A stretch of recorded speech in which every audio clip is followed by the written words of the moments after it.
Clocking in, bro. Clock in. Yes, sir. Timestamp. Yeah. All we got to do is get here. Come on. That's all we got to do is get here. And then everything that this whole week, the stress, doesn't matter because we made it. So as long as you just carry that attitude every week, we're going to show up. And we'll have a nation in no time. Come on. Right? Let's open up, bro. In the name of Allah, the Beneficent, the Most Merciful, all praise is due to Allah, the Lord of the worlds, the Beneficent, the Most Merciful, and Master of the Day of Judgment in which we now live. Thee alone do we serve, Thee alone do we beseech for divine aid. Guide us on the right path, the path upon whom Thou hast bestowed favors, not upon whom Thy wrath has been brought down, nor upon those who go astray. Ameen. Ameen. Yes, sir. Islam. Yes, sir.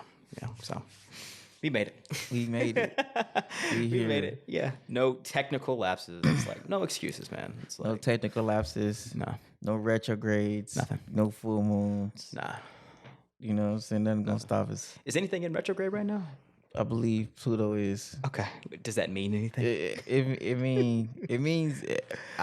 Am I able to conceptually articulate it? Yeah. No. Do I have an understanding of how it affects me? Yes. But I also know, once again, trying to articulate that is not my specialty. I understand. You know what I'm Yeah, that's saying? someone else's lane. Yeah. It's just like I use it. Like it's just a tidbit of data. You know? Definitely. Anything in regard to the stars and planets. It's like I listen to it. I wouldn't say I actively seek it out. Mm-hmm. I let it come to me, and I allow it to serve me when it's time to serve me. Mm-hmm. Right? It's like any other piece of information. But I don't live and die by that because I'm a part of that. Mm-hmm. But all the answers you and I both know are inside. Facts. So I try to be aware and be to understand why, because I know it affects our emotions, our thoughts, Yeah. etc. So at least I have a general awareness of what's going on, so that way Yeah. I'm not caught off guard, Yeah. I'm prepared. That's right. You know what I'm saying? To be just okay. This is the stars and the planets are moving. Yeah. They have an impact on our day-to-day life. Yeah. Let me just at least check in, clock in. Let me know. Okay, that's what's going on. Okay, cool. Now I don't have to, like you said, we don't have to know every single finite detail about it. And then what I find out- Me too. And it's like when you need to know that information specific in regard to stars, it'll come to you. Yeah. Right. So that's how I've always relied on that. Like if someone's talking about them, I say, oh, what's up? What's happening right now? And then I take that information and then I just apply it to what's going on in my life. And if I see like a cause and effect relationship and I'm like, oh, that makes sense. And it also makes sense because we are the stars. We are of the same essence. So why something happening in the cosmos supposedly far away from me not affect my mental state or what's happening in my life currently? Mm-hmm. Right? Definitely. Yeah, it's just like it's energy.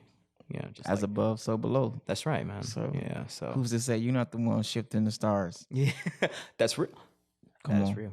No, that's Let's real. talk about it. Yeah, we could talk about that. But like because your energy that you emit, your thoughts do affect the stars. It affects everything because this is all one united reality. So super cosmos explosions, like that's you happening, right? It's God happening. And you are very much a part of that. So you have to at least take it upon yourself to, if the information is presented to you, at least investigate and find out what's up. And then that's how it's just a higher level of consciousness and awareness. And you realize that, there's no information that's unavailable to you. Right? Not at all. Yeah. But And essentially we have a general understanding of it, which is why we doing agriculture, because we work with the seasons. Which is the cycles. Cycles, yeah. Time. Yes. Movement. So it's not like we're ignorant to it. No. We're aware of it, and we work with it. And the way we work with it is to be able to produce with it. Yeah. Literally. That's so true. we literally are, if anything, because I know it's like, we talk about studying Caesar and things of that nature. And one of the things that Caesar did was he helped create Julius Caesar. He helped create what we have right now, the Julian calendar. Yes, sir. Which was able to get Rome actually back in sync enough to be able to produce food, because at that time their calendar system had them off, so they couldn't produce food. Understood. So our calendar system has at least able to where we can work with the moon cycles and the sun cycles and at least be able to produce food. Yeah. So yeah. Once again, it's like why that is why the zodiac has been so demonized in most of our society, because when you learn the zodiac, you are able to produce. That man. So that's real. Yeah. You can actually work with it and grow food. To grow food, agriculture. So that's not. I mean, if you control the food supply and control the masses, why would you want the masses tapping into that knowledge? Yes. Yeah, because. And if you're not tapping into this knowledge and you're growing food, then it sounds to me like you're doing it wrong, or you're missing out a whole other science. I mean, it's arguably impossible to grow food without knowing it. As far, even if we don't conceptualize it, we still have to know it to be able to produce food. Yeah, facts. You can't just try to just grow.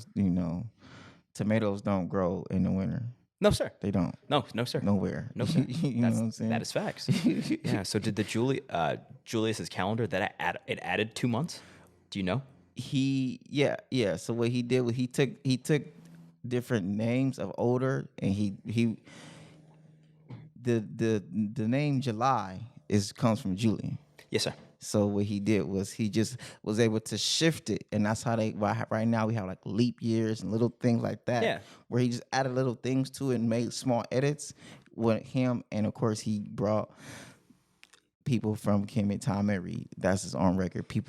Priests, astrologers from Kemet came to Rome to help him establish a new calendar where they all was able to actually look and get more in sync to be able to produce food.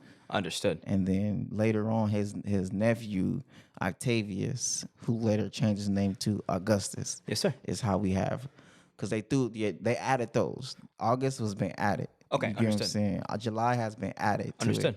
Because initially in Temu, summer was the beginning. Understood. Summer, those Cancer season was like the beginning, because when a flood comes, that's when Gemini is the beginning, because a flood is coming. Yeah. So it's like the zero. Gemini is like 0 point, where it's not the beginning, but it's not the end. Understood. And then Cancer is 1. Okay, we have a flood. Now we have a flood. Now we know we can create river banks. Understood. And we can create dams, and we can actually work with. Now we got all the water. Now we can plant our seedlings and do everything we need to do to be able to produce food for the next year. Understood. And then we go through the cycles, and then we know during Gemini season, stuff start getting weird. Stuff start getting kind of schizophrenic. Yeah, because Geminis are crazy. Yeah. Facts, bro. Like, nah, facts. That's one thing I know to be true. It's like, oh yeah, like Kendrick, that's a Gemini. And Kanye, Kendrick, Trump, Gemini. And Cancers are extremely emotional. Yes, sir. You're Cancer, right? I'm a Cancer. Oh, yes, sir. Flood of emotions. Yes, sir. A flood happens every single. Cancer's emotion, water. It's a water sign as well. Okay, understood. A flood. Yes, sir. A flood of emotions. A flood of emotions. Yes, sir. Intense. Mind you, the Nile River flood, it caused chaos. It caused destruction. Yeah. If you don't know what to do with it. That's if you right. know how, over time, we develop how to actually prepare for when this actual flood came, because it was a flood. It is it is a flood. What is a flood? The Nile River flooding every single summer. Oh, understood. Okay. Yes, sir. Yeah. Yes, sir. It has the capacity to destroy. It has the capacity to bring life. Same with the Mississippi River. We have a Mississippi River in America, and that's a lot of people say that Mississippi is the Kemet of America. It is. Because it has the biggest river in America, and it lets out at the Mississippi. Yes, sir. And it's prime farmland. Yes, sir. Which is why, KKK and all that, they aggressively worked hard to take off Mississippi. That's right. Because it's prime farmland. Prime farmland. Prime farmland. Still is. And I come from Mississippi. My grandma was born in Mississippi. Yeah. My people actually, I'm from Arkansas, but I did my ancestry. Yeah. Arkansas and a little bit of Mississippi and North Carolina. Mm-hmm. But yeah, just where slavery was popping. That's where we came from, bro. But yeah. That's the heartland, man. Yeah. That's prime land. Yeah. And that's why they terrorize us there, because they don't get it twisted. This is our, because they understand that is that's the bread and butter of your country. Yeah, right. Agriculture is the foundation of civilization. Yes, it is, sir. Yes, it is, sir. And we think they was just going around terrorizing. No, there was a purpose, and it was equity. Always equity. Yeah. It's just like, all right, well, these and are still are. Like our niggas are now free. Mm-hmm. We don't want them to get the idea that any of this that they used to work day and night is theirs. Mm-hmm.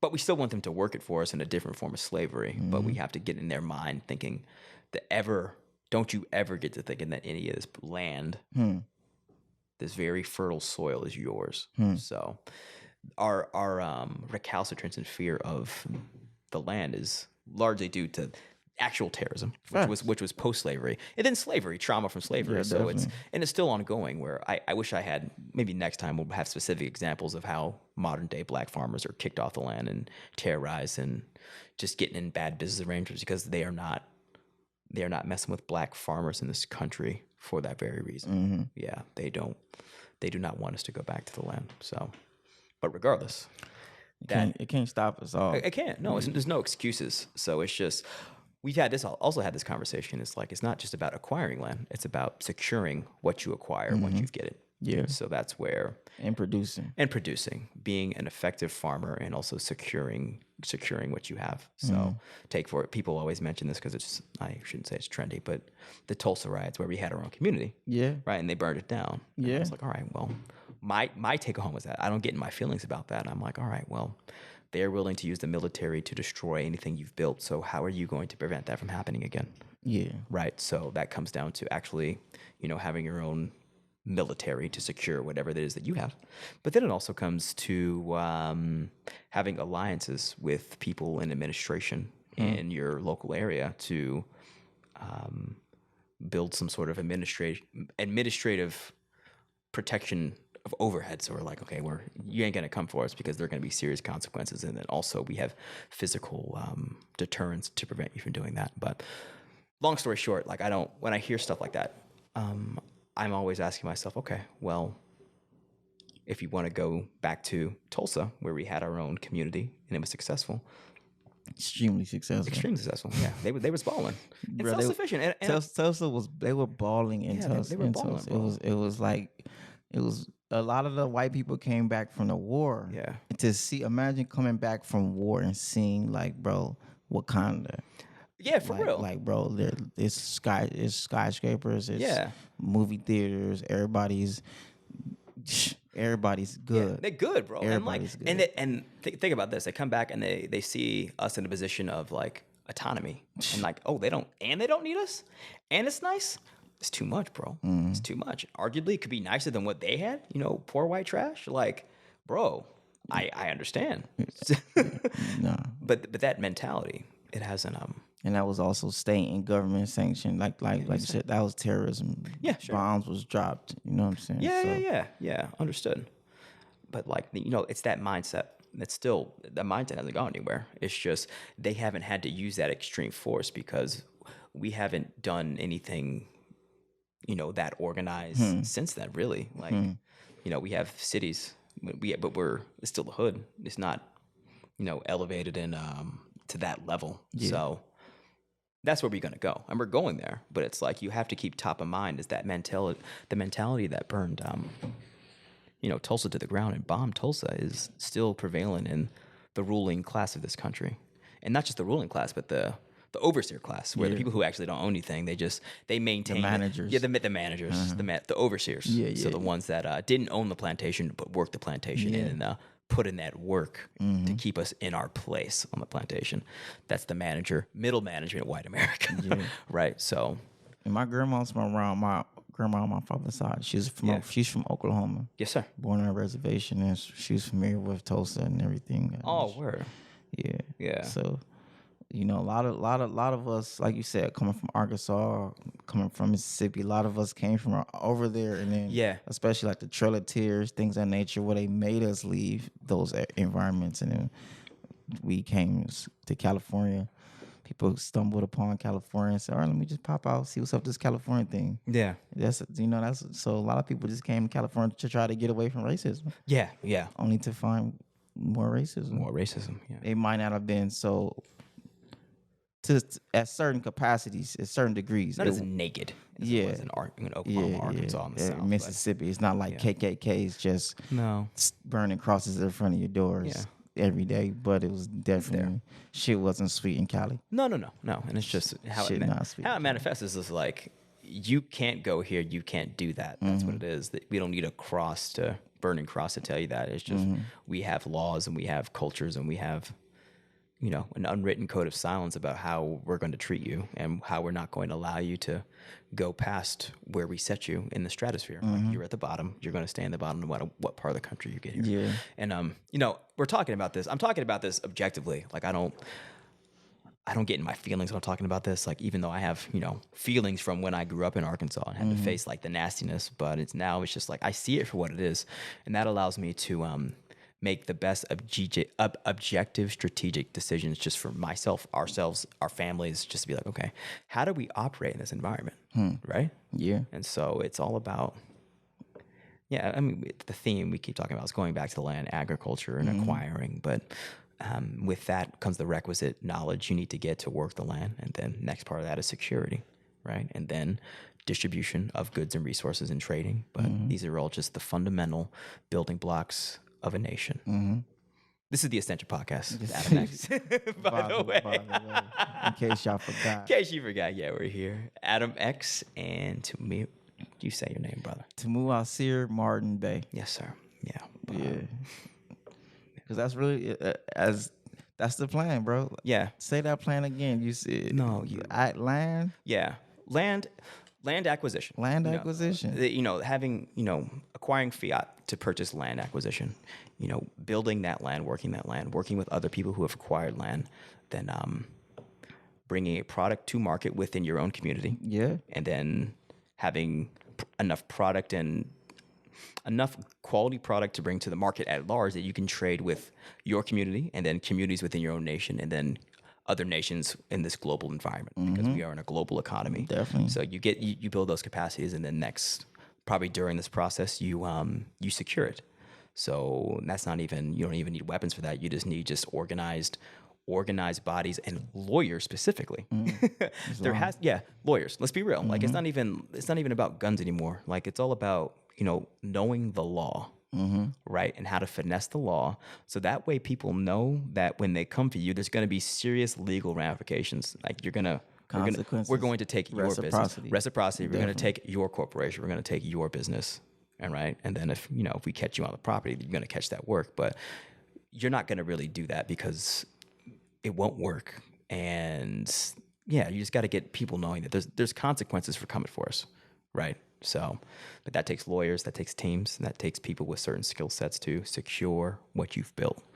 Yeah, most of the time, people aren't going to do things when they know there's a consequence. Yeah. When they know that if I do this, if I go play with them, it's going to result in layers of consequences. Layers of consequences. Physical and financial. Yeah, and it starts with, actually self-defense. I'm glad we're here because, I got to fight this weekend. But yes, it's all about self-defense and then having layers of consequence. Like, yes, if you come here, we'll put hands on you if we have to. Yeah. Right? And then we'll have enough connections with the local precinct for that the cops have to come through. And we've already built enough of a relationship with them, so whether they may not like us, but they'll understand if they don't comply, there's going to be consequences administratively.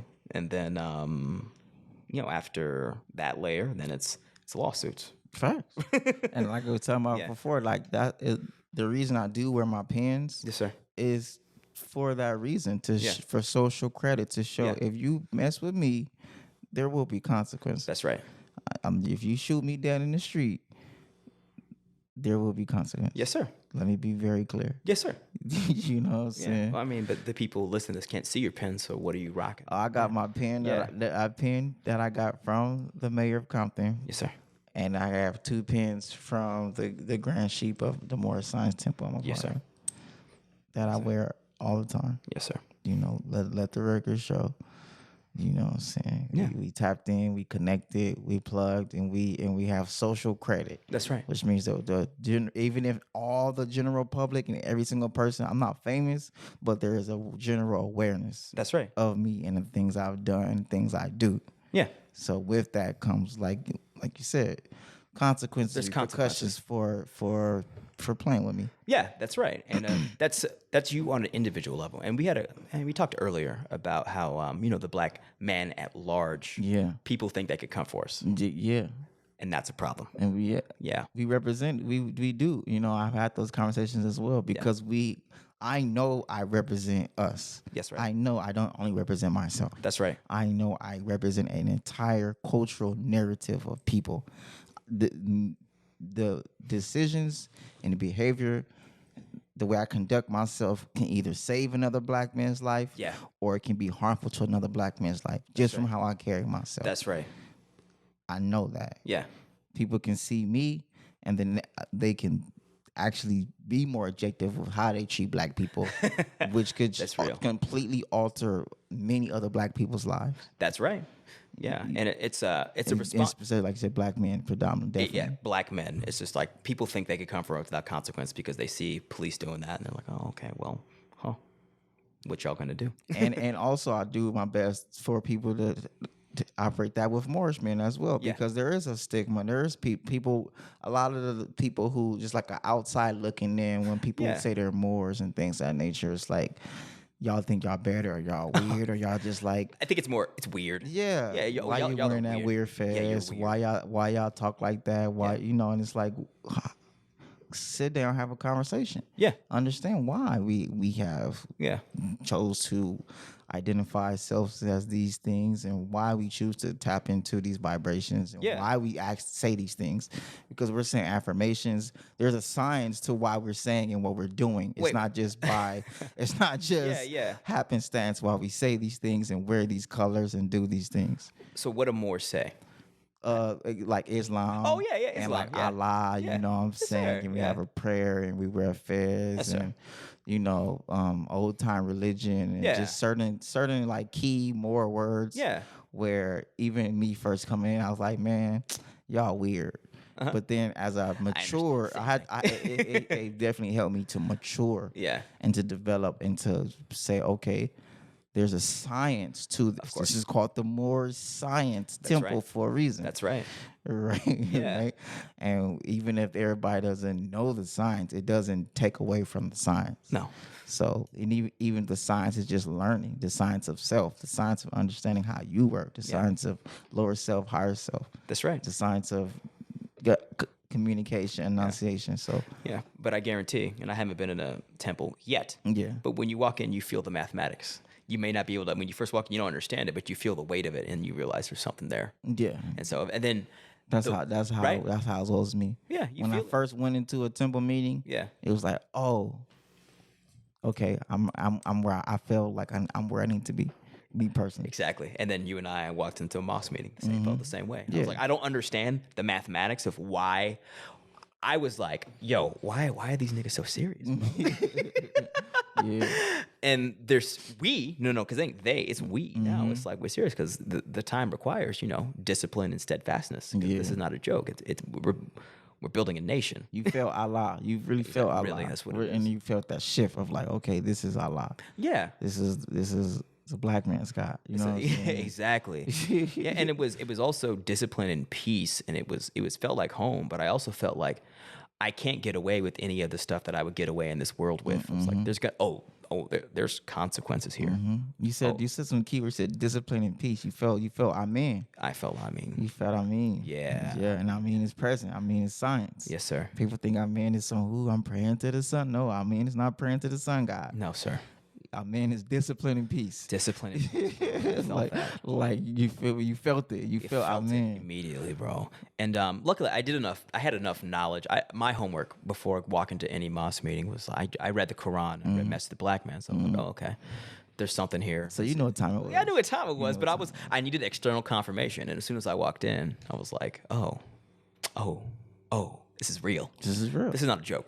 Right? It's not a joke. It's nation building. Yeah, it is. It is. And it's like, that doesn't mean you can't laugh and have fun, but it's just, there's a time and place for everything, and it's balance. It's not all just fun and games. It's like, okay, we're here to work on self. Fact. That's why that's what a mosque and temple's for. It's like, it's self-improvement. So if you come in the idea looking for anyone to fight outside of yourself, you're going to be sorely disappointed. And I guarantee people come in there with that mentality of like, oh man, I'm angry. I want to go get somebody. And then it's like, cool, brother, but this ain't the time or the place for that. The time and the place right now is sit down, let's open this book on self-improvement and let's read. Would you like to read, sir? Nobody gonna fix these issues for you. That's this right. temple not gonna fix these issues for you. This temple will provide you an environment and people to work with. Like even the Grand God tell me, said this is for salvation. Who? The Grand Sheik of my temple. Yes, sir. He says this is about salvation. Yeah. As far as like, you're here to get what we provide you. You're not here for none of the other stuff. That's right. You know what I'm saying? We're not like we're not here to be cordial and be cool, but we're not all here to be best buddies and best friends. Not at all. You know what I'm saying? No. We're not even here to always have to like each other. That's right. We're here to build a nation. That's we're here real. to get our stuff together. Yeah. We're here That's to right. to save fallen humanity. Yeah. You get what I'm saying? No, that's real. Yeah. Like, we're here to work on. We're here to learn how to develop character. That's why we study Jesus. Yeah. Learn how to develop character. That's right. And integrity, and to deal with lower self. That's right. And to deal with higher self. That's right. And Jesus is a great character That's to right. learn To from. study. To study his character. That's right. You feel me? Yeah. And then take on his attributes. Take on his and his journey. Yes. And his cross. Yes. Because you have to have character to withstand the weight of the cross. Yes. It's required. Otherwise, you lash out the people crucifying you when you realize they know not what they do. So Jesus knew that they did not know what they were doing. So he bore the cross. Like we was talking about Mortal Man with that Kendrick Lamar song, Mortal Man. It's one of my favorite songs. Yep. Because it's very true. Yeah. Knowing that people, like I was saying, people will be like, "Where's Kendrick Lamar?" And I'm like, "Man, go listen to Mortal Man and understand what he don't need to ever do anything ever again. He's already given us a body of work. That's right. And he gave you Mortal Man to remind you, like you said, he know how y'all is. We know how y'all are. We know how we are. We know how we are. We know we know we cannot wait to pull K-Dot down. Oh, absolutely. We can't wait for the fall of Kendrick Lamar. Absolutely.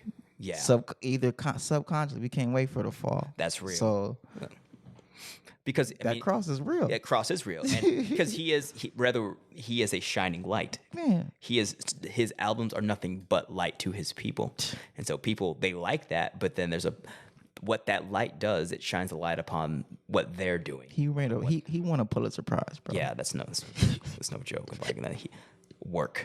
That's work. It's work. Mm-hmm. And people see the light of his art. Highlights. The darkness of your deeds. Mm-hmm. Mm-hmm. So you could rock out to his album, but then there's a part of you, that darkness of you, that wants to take him down a notch. Mm-hmm. So it makes you more comfortable in the darkness of your existence, mm-hmm. right? Mm-hmm. So that just goes to what you were saying about, we can't wait to pull Kendrick down. You know what I mean? So his movements, even TDE, like all their movements is military. It's like strategic, bro. They move in silence. They juggle like that. You know what I'm saying? And it's like, when I see that, and we had this conversation earlier. It was like, man, I want bars. I want an album. Of course. But that's me. That's my selfish desire. But I understand the moves and I respect the man. Let me be clear. I would love another Kendrick Lamar album. Yeah, of course. Objectively, I understand, and I'm at peace. Yeah. If he chooses to not give us another album again because of listening to Mortal Man, you get what I'm saying? Which is him objectively watching how Black people turn on their saviors. Yes, sir. They turn on the people they hold up to a higher degree. All of them. And the moment that society or the media comes and gives you a reason to turn on them. And that's the media's job. That's what propaganda is. Like, it gives you that reason to not like the people sent to save you. Right. And I even heard of there was somebody who was speaking out about K-Dot and J. Cole during last year. Like, where's Kendrick Lamar and where's J. Cole? Oh, yeah, of course. And these are like young people in their younger 20s. Yeah, Where's Kendrick Lamar and J. Cole? Yeah. And it's like, man, J. Cole has been talking about this since 2009. That's right, bro. J. Cole was talking about this since 2010. We don't need J. Cole to come here 10 years later and keep talking about the same stuff. No. He already told us. He already talked about systemic oppression. Yeah. He talked about systemic oppression. Maybe y'all was in middle school. Y'all wasn't there. Y'all wasn't listening because y'all was in middle school. Or maybe y'all was in high school. But we was there. He was there. We was listening to J. Cole in 2009, 2010. That's real. We was listening to Kendrick Lamar 2009, 2010, 2011. We listening to J. You know what I'm saying? Yes, sir. So let these people move forward with their life. Yeah. Because they already have it. They've already said it and done it. They've done it and said it and done the work. That's right. Let them live their life. And then why don't you take their teachings in their music and apply it to your life. And then once you start doing that, you realize, you have no one else to worry about but yourself. Fact. And which is mostly like, they have they all have new artists. J. Cole has a whole record label. Kendrick Lamar has a new artist. Oh, yeah. And they nice, too. And they nice. Yeah, Dreamville's nice, man. Dreamville's nice. Super nice. So, yeah. Shout out to them. Yeah, shout out for real. And it's like... Shout out to Dreamville. I love it. Yeah, Dreamville's super nice, bro. JID, man. Your boy's nice. They go in, man. They all go in. Yeah, man. Yeah. They go in. I remember when I first started listening to them young dudes, man. It feels cool. It feels cool being like this older guy. I'm not gonna lie. No, we're old, man. I'm stepping it. I like this whole. I'm in my 30s. It's cool because nice, it's like I was there. I was shooting in the gym with y'all, but now I'm in this different new. I'm in a different vibration. I have different focus, and I have just a different lifestyle. Yeah. You know what I'm saying? I mean, we're not grown ups yet. We're growing up. We're still very much children in our knowledge and how we operate. But it's like now, it's like you said, it's a different vibration. It's different. So we have to let our people, our boys, operate in that vibration. But all we have to do is just watch out for them. And then if they step outside certain boundaries, we can step in and say something. It's different. I just don't like. I might emotionally still feel like doing some of the things I did in my early 20s, but I just. Number one, no, I can't. Yeah. Number two, know that what comes with doing those things. Yeah. And number three, just don't have the time and energy to do. No, it's time and energy to go out and drinking. It costs money. It's time. It's time. It's super time. Super time, bro. And I can't because I don't recover like I used to. Nah, man. The next day I'm like, oh wait a minute. And it was like, why did you do this in the first place? Why? Yeah. Then it's like, I'm stepping into being my proper self. So I'm stepping into be a public figure. So it's not the same. I can't just do dirt. So I can't just do things. Oh, I'm going to just, no. No, sir. No, sir. Not everybody, but there's a general awareness. And it's more so just the integrity within myself. That's right. Not even about what they're going to think about me. No. It's more so about what I think about myself. That's right. You know what I'm saying? Character. Yeah. And then as you go into your 30s, and if you're, on that trajectory, it's like, you realize you can't compromise your character or integrity, or you live with yourself and you'll be looking at yourself for weeks. Self-sabotage. That's right. I don't want to self-sabotage anymore. No. So you don't need external feedback. It's all internal. And then all you are doing is just becoming more aware of your own internal feedback mechanisms, and then instilling your own self-corrective practices. And that's what really 30s are about, is like finding those. If you're doing it, if you're on the good trajectory. People, 30s is different for other people, obviously, but for us, pretty much, we're about self-improvement, right? I'm enjoying it. Yeah. I really am, because I'm becoming more objective. Yeah. And I'm consciously doing things to build my life. Yeah.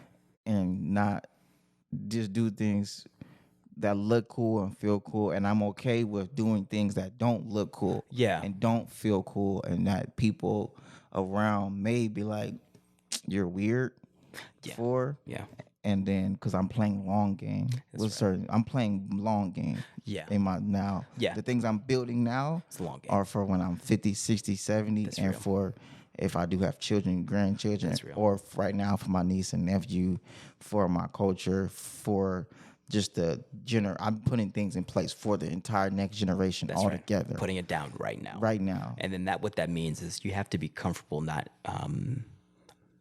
getting immediate dividends from that work. And then that's what it is. That's not expecting immediate gratification for your work, right? Just laying those seeds and be able to be patient and objective and realize, a seed starts in darkness.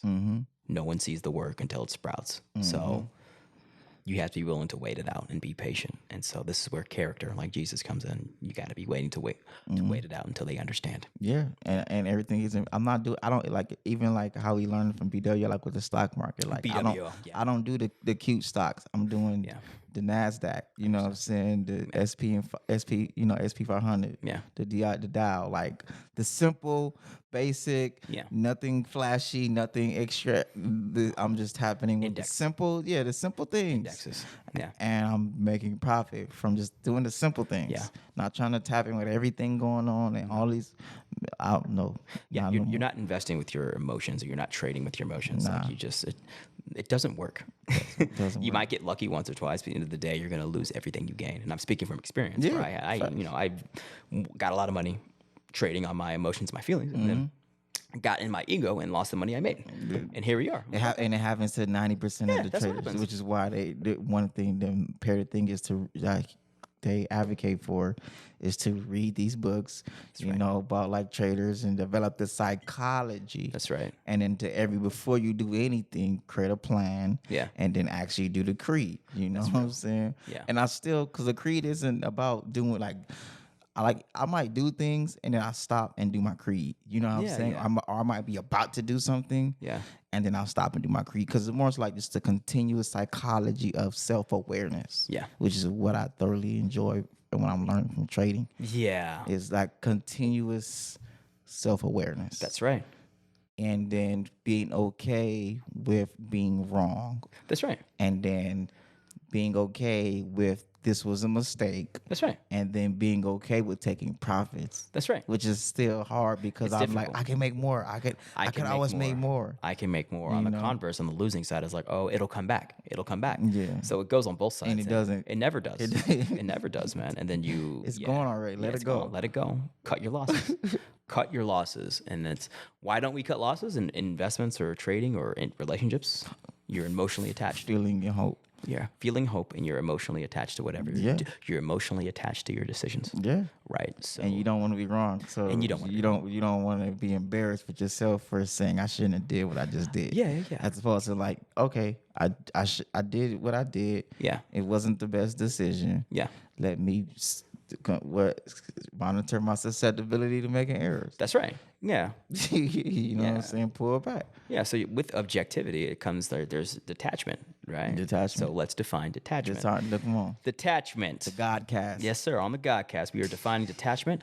Indifference to worldly concerns, the process of separating from a larger mass, and usually without violence or damage. Detachment.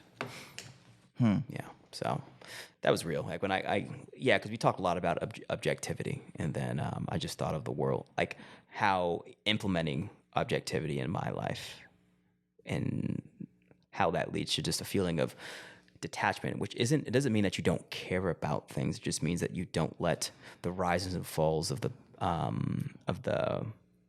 energy flows of life affect your mental state. Right? That's all it is. And so you're able to observe what's happening and then always make the best decision that's in line with who you truly are. Right? So that just removes I would say just the more spiritually aware I become, the more detached from the worldly machinations of this world. I just watch them. Yeah. And sometimes they're entertaining, and I'm just like, okay, well, because this happened, I need to do that. But what this also means is like people ask me like people ask me if I'm political, and I'm like, I'm objective, right? Because I watch it and I see the game of politics for what it is: people jockeying for power and then getting people to vote for them so they can get a job, right? So I don't I view it with that lens, with that objective, detached lens, and that makes people uncomfortable because they're invested into the game. They're not detached from all these games, whether it's money, politics, work stuff, even family. It's like they're all very much emotionally attached. And so what spiritual awareness gives you, it just gives you that freedom just to be able to see all these things for what they are and not let you think that's affecting your eternal soul, because it's not. Because your eternal soul, it's eternal. It doesn't get hurt. It's indestructible. It's indestructible, and it's God. So especially politics, because as we see, it's a never-ending thing. Yes, sir. So if you don't become emotionally detached, then you will consistently be triggered. Oh, there we go. I think that's a big takeaway. Politics. This is why you should be objective and detached, because you're removing yourself from your triggers. Yeah, politics will keep you emotionally engaged and keep you frustrated. It will keep you frustrated. Go on with that. Yes, it will keep you frustrated. That's right. As far as the attachment to it, I'm not here to say don't be involved. No. In the process and the execution of your rights and things like that. Be aware. Be aware and observe it, and then use it when it serves your interests. But the emotional attachment to it, because we're dealing with a masses of people, and it will never be perfect. Never. And the majority sometimes the majority wins. So sometimes you're in the minority, which means the things you actually believe in and things you actually want aren't what's happening at this present That's moment. right. Yeah. Not with this current administration. Not with this current administration. Yeah. And guess what? When you win, there's going to be a mass of people who don't agree with this current administration either. That's right. And then there's another people who say we don't even care about none of that. That's right. Yeah. And then these people get upset with those people. Yeah. You know what I'm saying? Yeah. So I definitely I learned early on. I come from a very political upbringing. Yes, sir. Yeah. Extremely political upbringing. Yes, sir. Very aware of the infrastructure of politics. Yeah. And then when I went into the public and I realized that most people are not aware of the infrastructure of politics as far as like who is your school superintendent. Yeah, no. You get what I'm saying? Yeah. Who's your treasurer? Yeah. Who's your district leaders? Once I realized that most people are not aware of the actual infrastructure of politics, Yeah. I became detached. Yeah. In high school, bro. Yeah. Because Oh, I good for you. realized Oh, I was yeah, good for like, you. what, I'm not gonna play the game with people who don't know that we're playing the game and who don't play the game. So I might as well just be here, Yeah. hands up. It's a game. It's a game. It's a game. that most people don't actively really fully participate in. No, You get what I'm saying? People that participate part. in a very small margin of the actual overall game. So That's there's right. no point of me being emotionally involved into this game. No, Because I'm just going to drive myself crazy. That's right. Because I ask people, do you know who your senator is? Yeah. I understand. Do you know who your congressman is? Yeah. Do you know who your district leaders are? Yeah. Do you know who do you know your city council? That's real. Do you? Yeah. Do you know who the church? Do you know who the superintendent of your school is? Yeah. It's real. Yeah. No, most people don't. Yeah. So then, why am I even about to be involved and not that I don't care, but like you said, I'm a Detached from the outcomes. That's right. Detachment from outcomes. Detachment from That's outcomes. right. Use it where it serves you. But Navigate. navigate and use politics where it serves you, but be detached from the outcomes.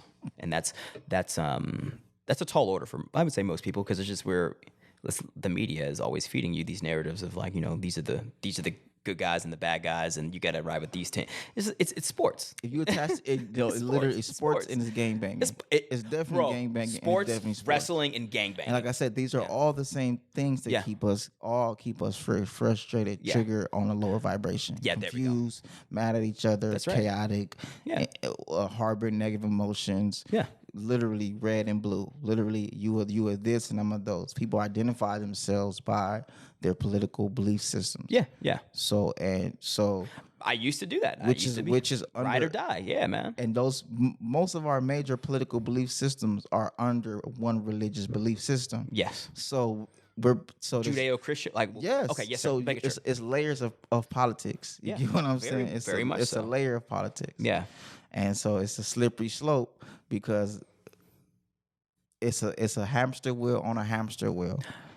Yeah. You get what I'm saying? Yes, I do. It's like a continuous, ever evolving door in the middle of a bigger evolving political door. And they're also, it's hamster wheels, and it's also Because religions are politics. Yeah, that's real, and they're institutions. Yes. So it's like there's people's who literal job it lives in these institutions that keep everyone in these hamster wheels of belief systems, right? So that's what makes an institution is like there's jobs attached to it. Yeah. And the more jobs and the more protected these jobs are, like even with prisons, it's like these are union jobs in prisons. So that's why the prison industrial complex is a thing, because you can't just get rid of these jobs, right? So, I went on a tangent with prisons, but it's the same. It's just these are all institutions that people... They go hand. You didn't go on a tangent. No. Allah God brought you there because they go hand in hand. They go very much hand in hand. These politics are the reason why we have the prisoner pipeline. Yes, sir. There's more prisons than colleges in California. Yes, sir. Filled with black men. Yes, sir. So while we are playing this hamster wheel game, you get what I'm saying? Yeah. There's within these same institutions that created this problem of prisons. Yes. Yeah. And mind you, me, I will always go back to the foundation. Yes, sir. Which is land. Yeah. Agriculture. You said securing it. That's right. Ultimately, adding infrastructure, being able to employ. It's easier to find random black men and throw them in prison when they aren't employed. Facts, bro. That's real. When they're not building infrastructure. Yeah. When society doesn't deem them as imperative and valuable. That's real. It's easier to just kidnap and terrorize millions of black men, and then put them to work in whatever the complex has you. Put for them cheap put, labor, exactly. pennies on the hour, right? Put them in their agriculture, mind you. There's people in prisons who are doing agriculture. That's right. There was a prison strike against Whole Foods years ago. Understood. For because they got tired of growing food for Whole Foods. Understood. Now I believe that they have gotten better, but that was something that really happened. Understood. Like prisoners are growing. Don't think people in prison aren't growing food too. They're working for corporations. They're building infrastructure for extremely cheap labor. They're slaves. Yes. They're slaves. Yeah, it's legal slavery. Legal slavery. The 13th Amendment said that, you can't be enslaved unless you're a criminal. Then we can do whatever we want with you. So these are slaves. And it's funny, like the same psychology that was probably around during slavery, where it's like people didn't like it. They just didn't look at it. It exists same with people in prisons. It's like, oh, I know it's a thing, but it's not in my reality because I don't see it. So therefore, okay. Yeah. That's how Hollywood is able to keep it going, because they romanticize slavery as far as thinking like all of the slave orders were just evil, mean, racist. I'm gonna call you nigger and call you boy. Right? No, that wasn't that wasn't the majority of slavery. Nice, decent, respectable people. Yeah. Good, honorable, good people. Yeah. Who just, hey, this is just how it is. Yeah. That's what it is. And a lot of nice, good-hearted white people who say, "Well, that's just what they're doing over there. We can't. We're doing our thing over here. We're doing our thing over here. And these other institutions, that's their thing. That's their thing. We don't believe in that. And that's what we have now. That's the reality of slavery. We like black people. Yeah. We don't believe in. Okay, are you going to actively help us to do something? Yeah. I mean, come on now. Like a Black Lives Matter sticker? Yeah, it was funny. I was reading through some old text messages today, and last year I was tapping in with an essential oil company. It was a lot of white people, and I was like one of the, not in the company, but in our group. Yeah. And I remember they asked me, "Hey, during June of last year, it was everything was at a height." So they asked me, like, two of the ladies asked me, "Hey, we were just researching and looking up, and we wanted to know how can we help? Like, how can we donate to Black Lives Matter?" And I was like, "Yeah, I have a whole nonprofit. Yeah, I have a whole corporation. Yeah, I have multiple books. I don't know you. How about you donate to my organization? That's real. How about you buy things from me? That's real. Y'all want to do all of this other stuff other than really deal with the people who's right in your face. Yeah. How about you actually support the black man that you know? Yeah, that's real. And give me some equity, and give us some equity. That's real. Because you see what I'm doing. I'm volunteering at a community garden. Yeah. In my hood. That's real. During while everybody else is saying, "Oh, everything is so," I'm actually in the thick doing of the it. Work. In the middle of it. Yeah, teaching essential oil class. Yeah. And then leaving essential oil class and going to the protests. Yeah. I understand. That was me. Yeah. I'm the guy. So why don't you donate to us? You get what I'm saying? But it's like, just I know there's the best of intentions, but there's also the extreme they have no problem being detached. No, they have no problem. They have no problem being detached from. Oh, you poor. You know how many people hit me up my Instagram and my DM? Oh, we feel so sorry for your communities. Yeah. What do you mean you feel sorry for my communities? This is happening in your community. That's real. This isn't just limited to Compton and LA. That's real. Yeah. This is everywhere. Yeah. Don't give me well wishes and prayers. Yeah. Don't give me cry. I don't want your tears. Yeah. I don't want your hope no more. Yeah. I'm over. I don't want your well wishes and your affirmations and your love can conquer all. Those days are over. Miss me with that. Because you want equity from me. You want me to help you build infrastructure and help you build business. Yeah.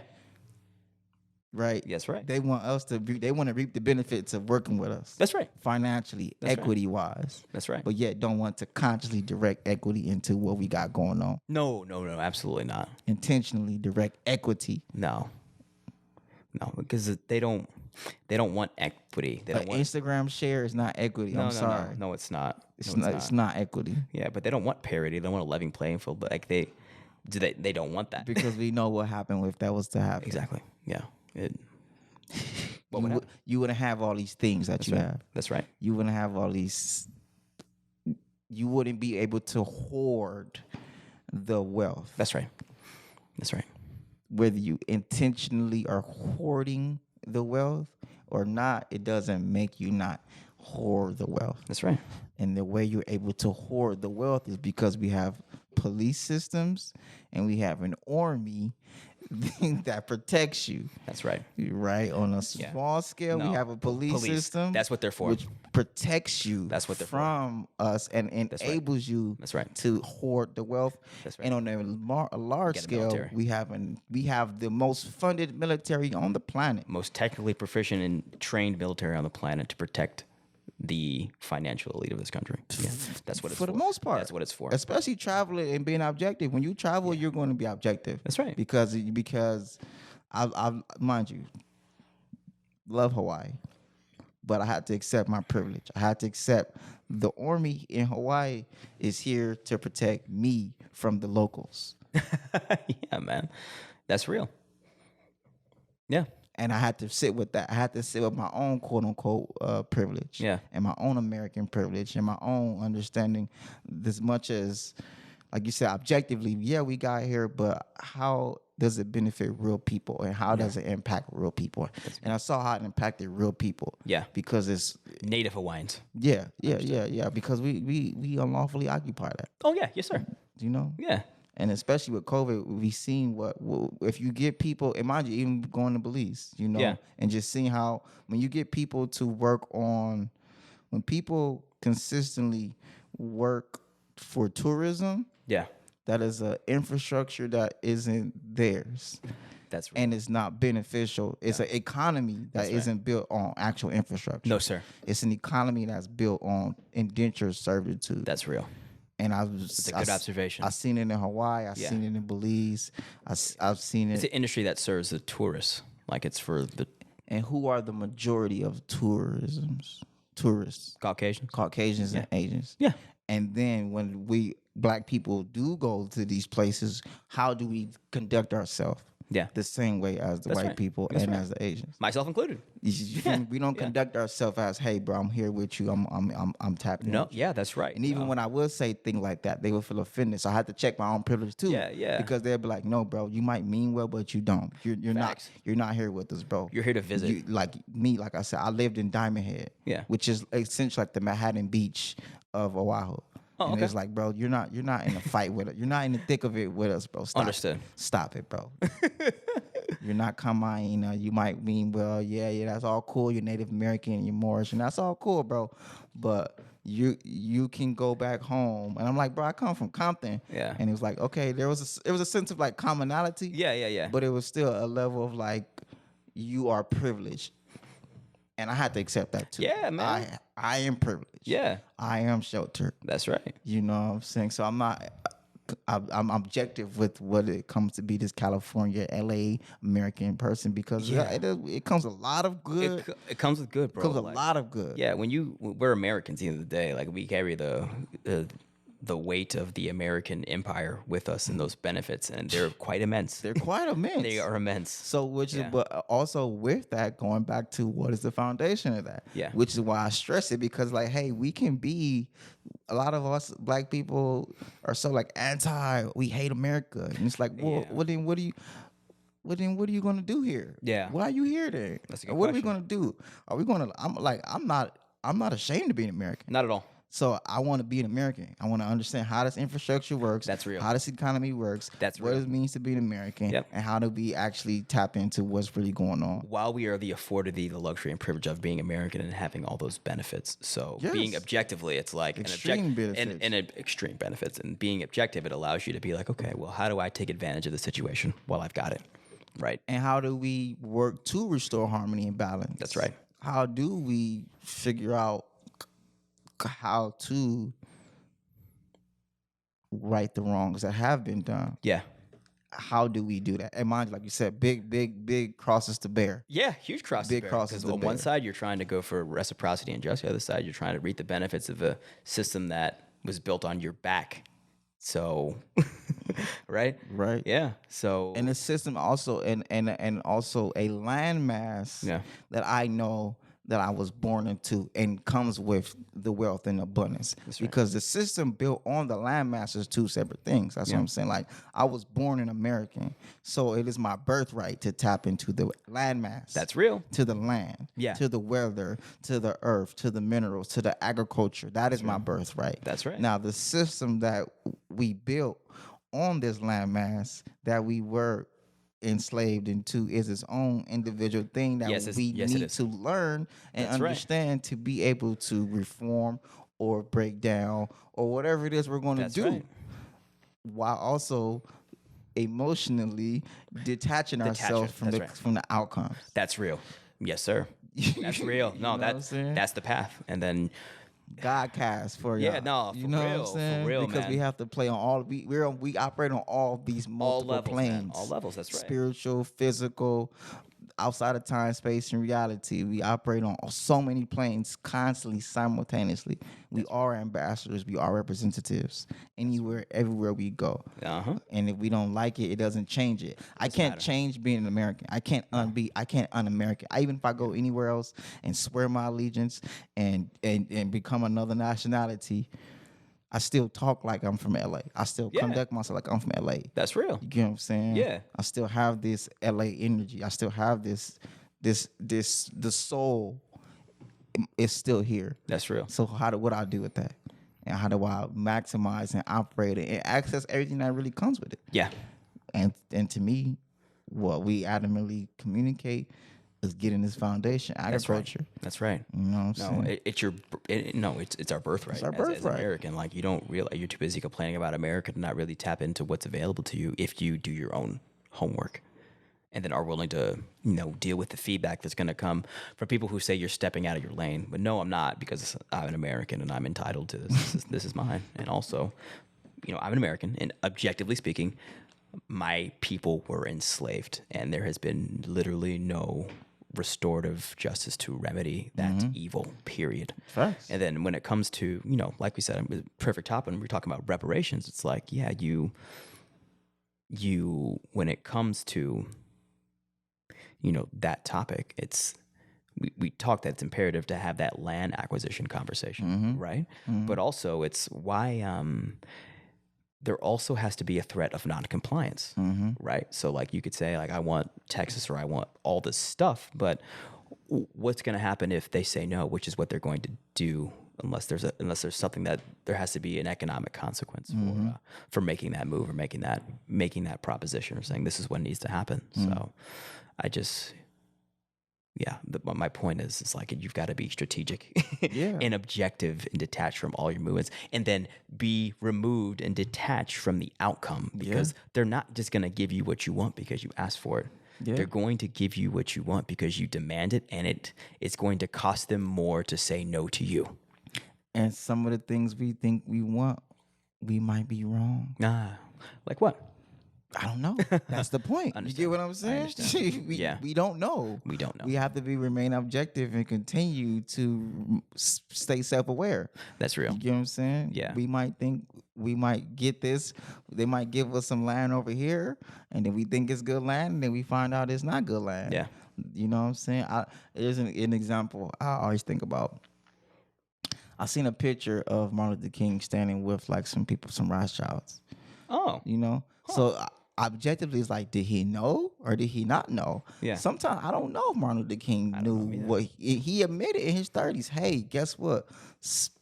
I led my people into a burning building. Yeah. Yes, sir. Objectively. Yeah. You To get a what I'm burning saying? house. Yeah. His last speech, Martin Luther King. A lot of people never have heard his last speech before he transitioned. Yeah. Yes, sir. No, let me be clear. Before he was assassinated. Yeah. Yeah. You feel me? Yes, sir.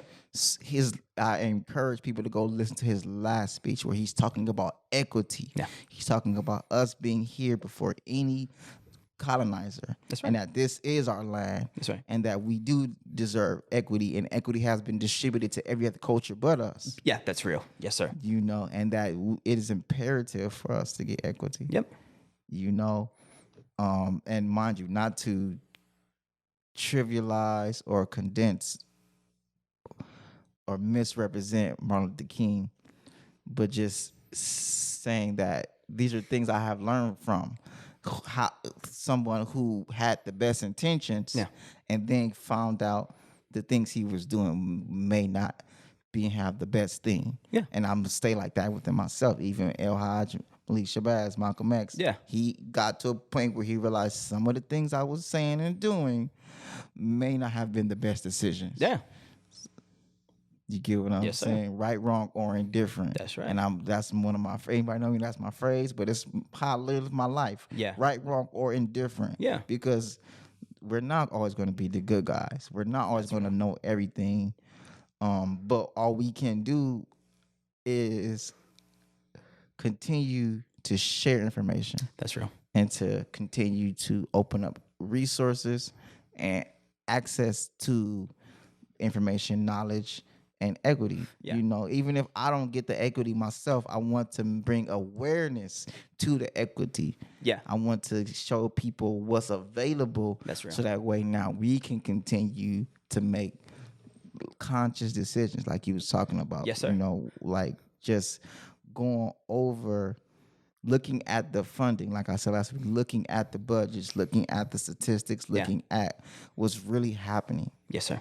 And not saying, hey, we all got to go get this ourselves, but just saying, hey, this is what's happening. Bringing an awareness to the money that's involved in agriculture in this country. Immense amount. The hundreds of billions of annual dollars. Yes, sir. Is what I want to continue to shed light on. Yes, sir. And then now I'm in a position where I have a direct pipeline to that. That's right. To California's department, where at least I'm aware of information and I'm at the table to discuss these things and then be informed of what's going on. That's right. Because and then feed that information to your people to get your people the motivation to make plans in organizations to tap into these resources that are readily available to you. Yes. Yes, sir. Because one of the things that I see, because the CDFA actually released a whole report that I always recommend people go, the California Department of Food and Agriculture. Yes, sir. And one of the things they noticed was that many people don't even hear about the board positions or the members or anything. Most 41% is actually industry-related meetings. Of people hearing about what's going on with the CDFA. Of the budget. Of the actual, just the CDFA overall. Understood. You get what I'm saying? Most of the information about how it works and what's going on is only operated with people who know about what's going on. Okay, understood. You get what I'm saying? Yeah. Most black people have very little, the vast majority of black people have very little connections with these departments. Oh, very extremely low. Yeah. We don't know about it. We don't know where to go. We don't know where to begin. Yeah. We don't have the technical assistance. No. We don't even know who has the money. Or if we do know them, we don't even conceptualize them like WIC. We don't even really understand that, like, yo, WIC is a multi, WIC is a household. WIC is like the direct connection to the USDA. Understood. You know what I'm saying? That's our connection. Yeah, but and we have a reality with that. Even as far as us as producers, do we connect with WIC? You know what I'm saying? And just like, and SNAP, things of this nature. We need to learn about WIC. We need to learn about SNAP. We need to understand the industries and the pipelines, so that way we can tap into what's really going on. Yeah. Man, and the budgets, bro. I'm gonna read this budget real quick, bro, because it's imperative, man. Yeah. Like LA, this is the 2019 crop report. So they released this in like late November, right? Yes, it was assembled late November. Of course, COVID kind of messed everything up, so they finally was able to actually release it. And this is the California. Mind you, they do have LA as well, but the California, right? Dairy had. This is CDFA. This is CDFA. This is California. Yeah, what is it? 7.34 billion okay. in sales. Understood. In 2019. Yes, sir. That's dairy This is dairy in California. in California. Understood. Almonds, 6.9 billion. Understood. Grapes, 5.41 billion. And this is revenue generated by the farmers or by the farmers. This is just the overall Market. production. The overall, they don't go into the extremes breakdown. Yeah. But just letting you know what the revenue was in this from different farmers and everything. Yeah. Right. Grapes, 5.41 billion. Cattle and calves, 3.6 billion. Strawberries. This is the one that really blew me. 2.22 billion. Why'd that up? Because it's like, bro, we can do this. This is the ones like, bro, we can, okay, maybe I get it. We might not be able to do too much dairy. You get what I'm saying? I understand. We might not be able to do too much almonds and grapes. But, bro, we can bust some strawberries down. Understand. You get what I'm saying? Yeah. We can tap in. It's a market for strawberries. I understand. We can be growing strawberries in our hood. Yes, we can. And bring that to the table. Yeah. Pistachios, 1.94 billion. Lettuce, 1.82 billion. Walnuts, 1.29 billion. Floriculture, 1.22 billion. Tomatoes, 1.17 billion. Yes, sir. So it's like, hey, these numbers are relatively, these are industries we are attainable. We can tap into this. Yes. Right. And ultimately, we don't have, it doesn't mean we have to undercut it. We can raise it. Yeah. This is what's going on. People are buying strawberries. Yeah. Let's grow some damn strawberries. Let's grow some strawberries. You get what I'm saying? That's People right. are buying tomatoes, bro. Yeah. Who is really trying to say, bro, let's just bust these tomatoes down. Yeah. Objectively bring this tomato to the marketplace. Do what need to be done. Yeah. And clear some money. And then invest that money into the things we want to do. Yeah. You know? That's real. Who gonna bust these strawberries down and take the strawberry profit and then invest the strawberry profit into the fun things? Yeah. Into the cool things. Well, you and I, but you know, but the thing is what the missing variable is that, and our objective is to bring the awareness of what is possible. Yeah. To realize that you actually know we talked last episode about, you know, the spiritual side effects of working the land and how it heals you, but also it's like now it's like start thinking you do that and then now it's like, okay, what's good now? What's good? Like, let's make a livelihood from this, because that's literally what every civilized people have started from, including the Caucasian that started this country. They you know, after they took the land, they had to figure out how to farm it, right? And as we see, there's a way to, like, I want to continue to reiterate, like, there's wealth here. You get what I'm saying? It's not like, oh, we can just get in. Like, no, bro. If we can really do this, we can really develop wealth. Yeah. Sustainable wealth. Generational wealth from strawberries, bro. That's real. You can just clear M's from strawberries. Yes, sir. And pass that knowledge down. Yes, sir. And especially in the digital age, Yeah. where now the content of strawberries, the imagery of strawberries, the information, the knowledge of strawberries. You get what I'm saying? Yes, sir. The strawberry juice, strawberry smoothies, freeze frozen. You get what I'm saying? Yeah. It's 2021 at this point. So anything that we do, can be multiplied, which is one of the main reasons why we were recommended to be a part of this committee with the CDFA. Yeah. Because we took this small space and we just busted down and broke it down and maximized this small space. That's real. But as you know, agriculture is a long game. Definitely. You have committed to the long game. I have committed to the long game. Yeah. Our people have not committed to the long game because we like short-term gratification.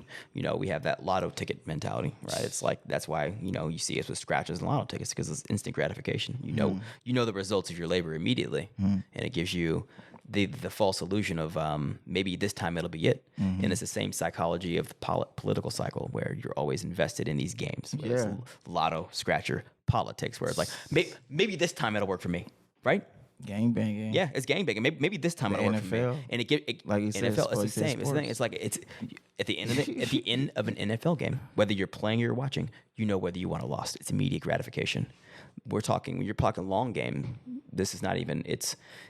You can call it a game. I guess it's a game. Everything's a game because you have objectives that you got to accomplish, right? Yeah. But it's more. It's just the nature of the game is of a higher order, but it's a higher order that is necessary if you want to build your community. So what we have done, and then we'll go. This is actually perfect dovetail back to just politics in general. It's like we are emotionally attached to these smaller games. Yeah. Whether it's sports, politics, all Bro, people are very emotionally attached. and I used to be there. I used to be gangbanging for Hillary Clinton, bro. Like, don't get it twisted, man. Like, I was about that life. I used to be gangbanging for the Seahawks, bro. People know me. I remember it was told to me that I know more about the Seahawks and I study more about the Seahawks. I knew their depth chart, bro. I was a real Why the Seahawks? Bro, I just love Sean Alexander. Why? Sean Alexander was tight to me, man. I rocked with Sean Alexander. Shout out to Sean Alexander, bro. I used to he's my favorite football player. I understand. So I would really I wasn't good for you. I'm telling you, bro, the depth charts, who's studying. Only video game I played was Madden. Anybody know that's the only game I played, Madden. Okay. I was like, Seahawks was your team in Madden. Seahawks was my team, Madden and in real life. I knew the depth chart. I knew the depth chart. I understand. You get what I'm saying?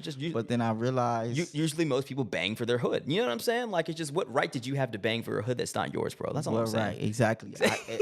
I became objective because I'm glad it happened. When Russell Wilson threw that interception on the 1 yard line in the Super Bowl, and then the next day everybody treated me like I did it. Like I'm telling you, people were your boy. Yeah, and I had to realize I have to remove myself emotionally from this. I'm not gonna sit and say I don't enjoy it, I don't watch it. I'm anti. Just like I said, the emotional, the emotional component, the detachment. It's like, man, like I'm not gonna like y'all is nice, bro. You made it to the professional league, any tennis. You know, you're saying I fuck with Serena, bro.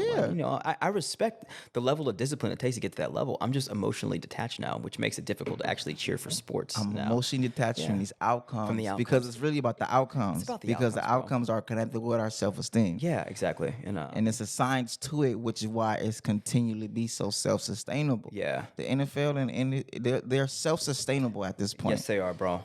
You get what I'm saying? Because they built infrastructure. Yeah. What you know what I'm saying? On a game, and then also the infrastructure of people's emotions invested into this game. So it's both, man. With merchandise.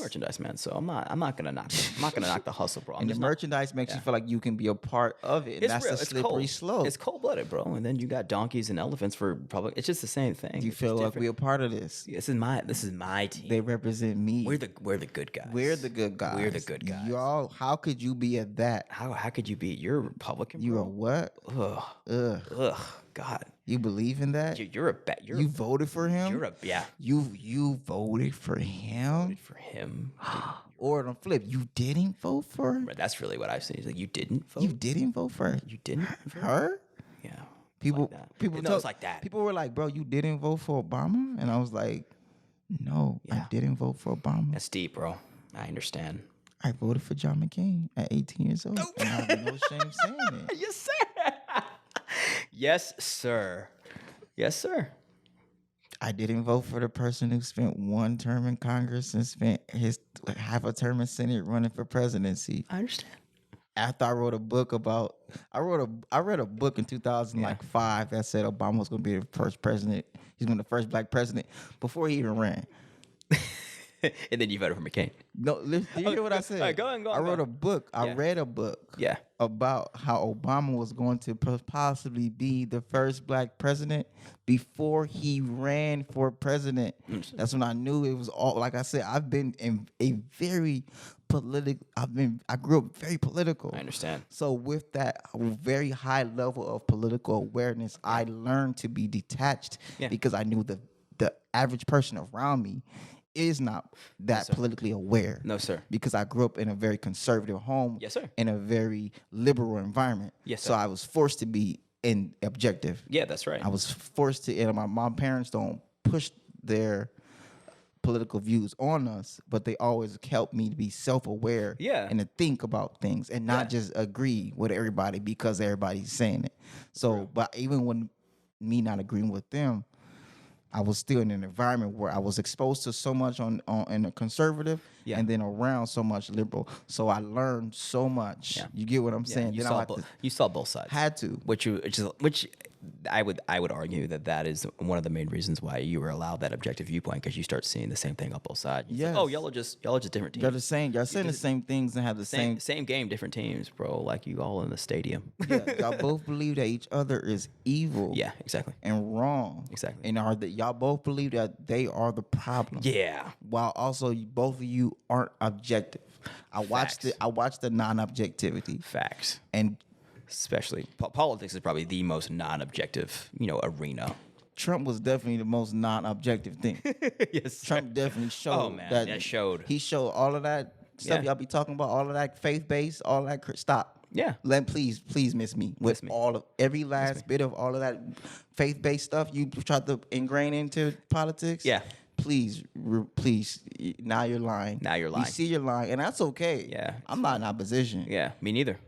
But just know that you can't cap. It's extreme cap. It's cap. Clearly, and that's both sides cap. Now we see cap, and that's capaholics, okay, bro. I'm glad this happened. too. I wasn't surprised on the Trump. No. I knew he was going to win. I was surprised, and it How? took. This is America. Facts. No. Because I was emotionally invested into the other side. No. Let's be real. Okay, I was emotionally Okay. invested into the good guys, the Democrats, right? You're No, right. that is the right. reason. I was like, my guys have to win because Trump is evil, and my guys are the good guys, and Hillary Clinton's gonna save the day. If my guys don't win, then we're all gonna die. We're all gonna die. No, that's literally what I thought. I know, bro. Because exactly. Every 4 years, that's what they tell you. Exactly. And so not only are you emotionally involved in the outcome, you've literally tied your survival to the outcome, right? So that's why you can't really, when you come for politics at people, you're coming at their survival because they've made that conscious choice to tie their survival to the 4-year political cycle. And that I've done it. So, but the beautiful part, and I do get it. I understand. I definitely get it. And I but it's a never-ending game. Exactly. But it took the trauma of Trump for me to see the light of day. Oh, I'm glad. You know what I'm saying? I'm glad you saw America objectively. Oh yeah, it forced me to see America. People were surprised, and I was like, "Oh, Trump's gonna win." Yeah. And I was like, people were like, "Well," I was like, America's not ready conceptually to put a Caucasian woman in office after a black man." After a black Hell no. I see it now because I'm objective. Before I was like, oh yeah, of course Hillary Clinton didn't like. And mind you, Obama was put in office because he represented a concept of a black man that white people wish black people act like. Facts. That's exactly why white people love Obama. Facts. And then he represents what they feel we should be like. Yeah. Mind you, I'm not in opposition of Obama as a man. Me neither. By no stretch. Yeah. He's very good at making white people comfortable. He's the art. That's how he won the presidency. He conducts himself with dignity and character. Yeah. And modesty. Yes. Family man. Yes, sir. No scandals. None. Et cetera, et cetera. Yeah. Right? Good looking. Gotta give credit where credit's due. No opposition to him as a man. And then he as a black man. Let me be very clear. No opposition to him as a black man. That's right. But I just at 18 I being objective. Yeah. Which was what is this about? Which is about who would I want to be in charge of this job? Is about who I want to be in charge of this job. Yeah. Not saying I was right, just how I viewed it. And how still, like I said, I became objective with politics early on. Good for you. Early on. Yeah. And I'm still emotionally attached to every outcome because let's grow some food and get our infrastructure. Exactly. Thank you. Yeah, that's my politics. My politics is our politics is self-sufficiency. That's where we devote our energy. So it's just we're playing our game is generational now. It's not every 4 years. And it's just like regardless of who wins this seat, I still got to take care of my own personal business. Facts. And remember, I graduated college at the height of the 2008 market crash. Yeah. So I became. It was like, oh, you're out there. You figure it out. Yeah. And then I even began to study more. I was really reading more about the college I went to, bro. They committed fraud. Like the Cordon Bleu? Bro, it's fraud. I understand. Coercion. Yeah. Lied. Yeah. Lied about things. Yeah. Lied about statistics. Lied about their data. Yeah. Quote, fraudulent. That's why they've been shut down. They've had so many class action lawsuits. I understand.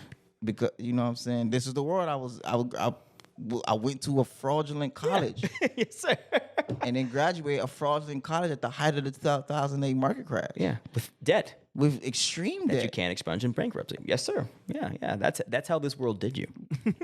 So that in and of itself, before she'd be objective and realize no one gave a damn about you, about me, about us, man. No, sir. So why would I expect politics to care about me as an individual? And then that's what, because we're not objective, and we're emotionally invested in this game called, especially Black people. Yeah. We are very much emotionally on either side, mostly Democrat, even though there are Republicans out there. Yeah, yeah. Black Republicans, God bless them too. God bless them. Yeah, I love them. Yeah, exactly. I live with them. I understand. I understand. I get there. I definitely get their perspective. And your girl Candace Owens, I understand. Get her perspective. I understand. Get her perspective. I understand. It's just like, okay, but you just pick gangbang into the Does other this side. work exactly? Now, it's like my thing is, does this work for us? Yeah, thank you. And are these people that you are aligned with you, or they are allowing you to be aligned with them? Exactly. That's my thing. It's the latter. That's my thing. They're not aligned with us. No. They allow you to align with them. Yeah, exactly. Because if we choose to align with them, that's right. Exactly. You know what I'm saying? None of these organizations on left or right gonna submit to any Black authority. They have already shown they're not. There's no bills being. They are not going to pass any bills. No, sir. Because we haven't forced them to. We still play the game. We haven't showed them that if you guys quit playing with us, we're just not gonna play the game, and we're gonna do our own thing. Your boy really went on that show and said, "You ain't black." Oh, your boy Biden. Bro. He said, "You ain't black." Your boy, like straight up. And then we put him in. Black. Bro, you ain't black. By the droves. Put him in by the droves. Put your boy in, bro. Disregard everything. Once again, I had to be like, I wasn't surprised by no stretch. Man, ironically, I was like, after that happened, and remember when they all dressed in like the Wakanda like Kente cloths, and yeah, bro. After that, I was like, come on, this is pathetic. This is pathetic. Y'all could, and then listen to Mortal Man. You're gonna tie. Listen to Mortal Man and be like, this is who we dealing with. What's that got to do with Nancy Pelosi wearing Kente cloth?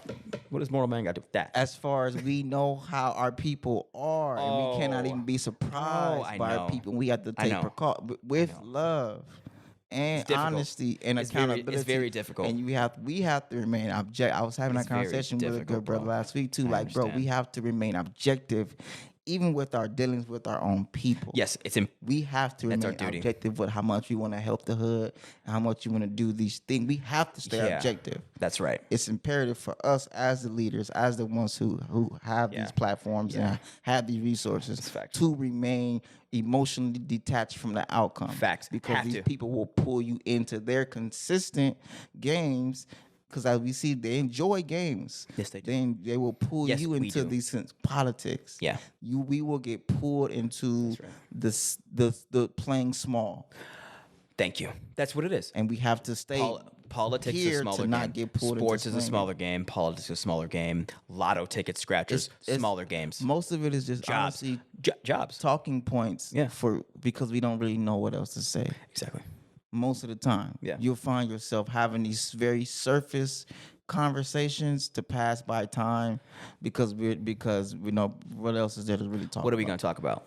So we'll talk about sports. We'll talk about, Joe Biden. Talk about what Obama did, right? That's real. We're not talking about what are we doing. We're not talking about what are we building? I'm on a Los Angeles County Farm Bureau website. We're not talking about how woody ornaments generated $53,590,000. Yeah. Like, what's flowers, bro?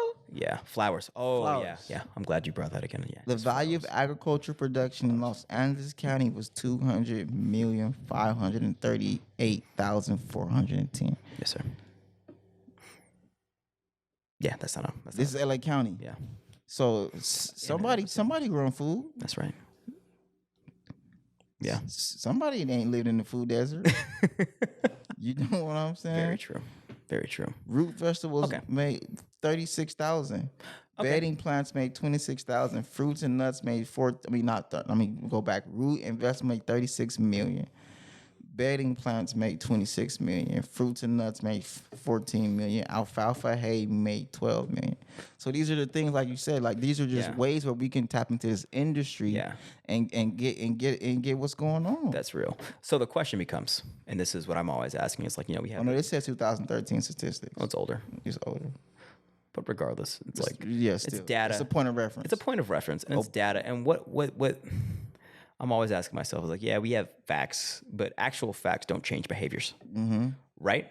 So the question becomes, it's how do you convince the people who are invested emotionally in these smaller games to change their belief systems that allow them to be invested in these games, to have belief systems that are more invested in longer time horizon games that are more about their survival and self-sufficiency.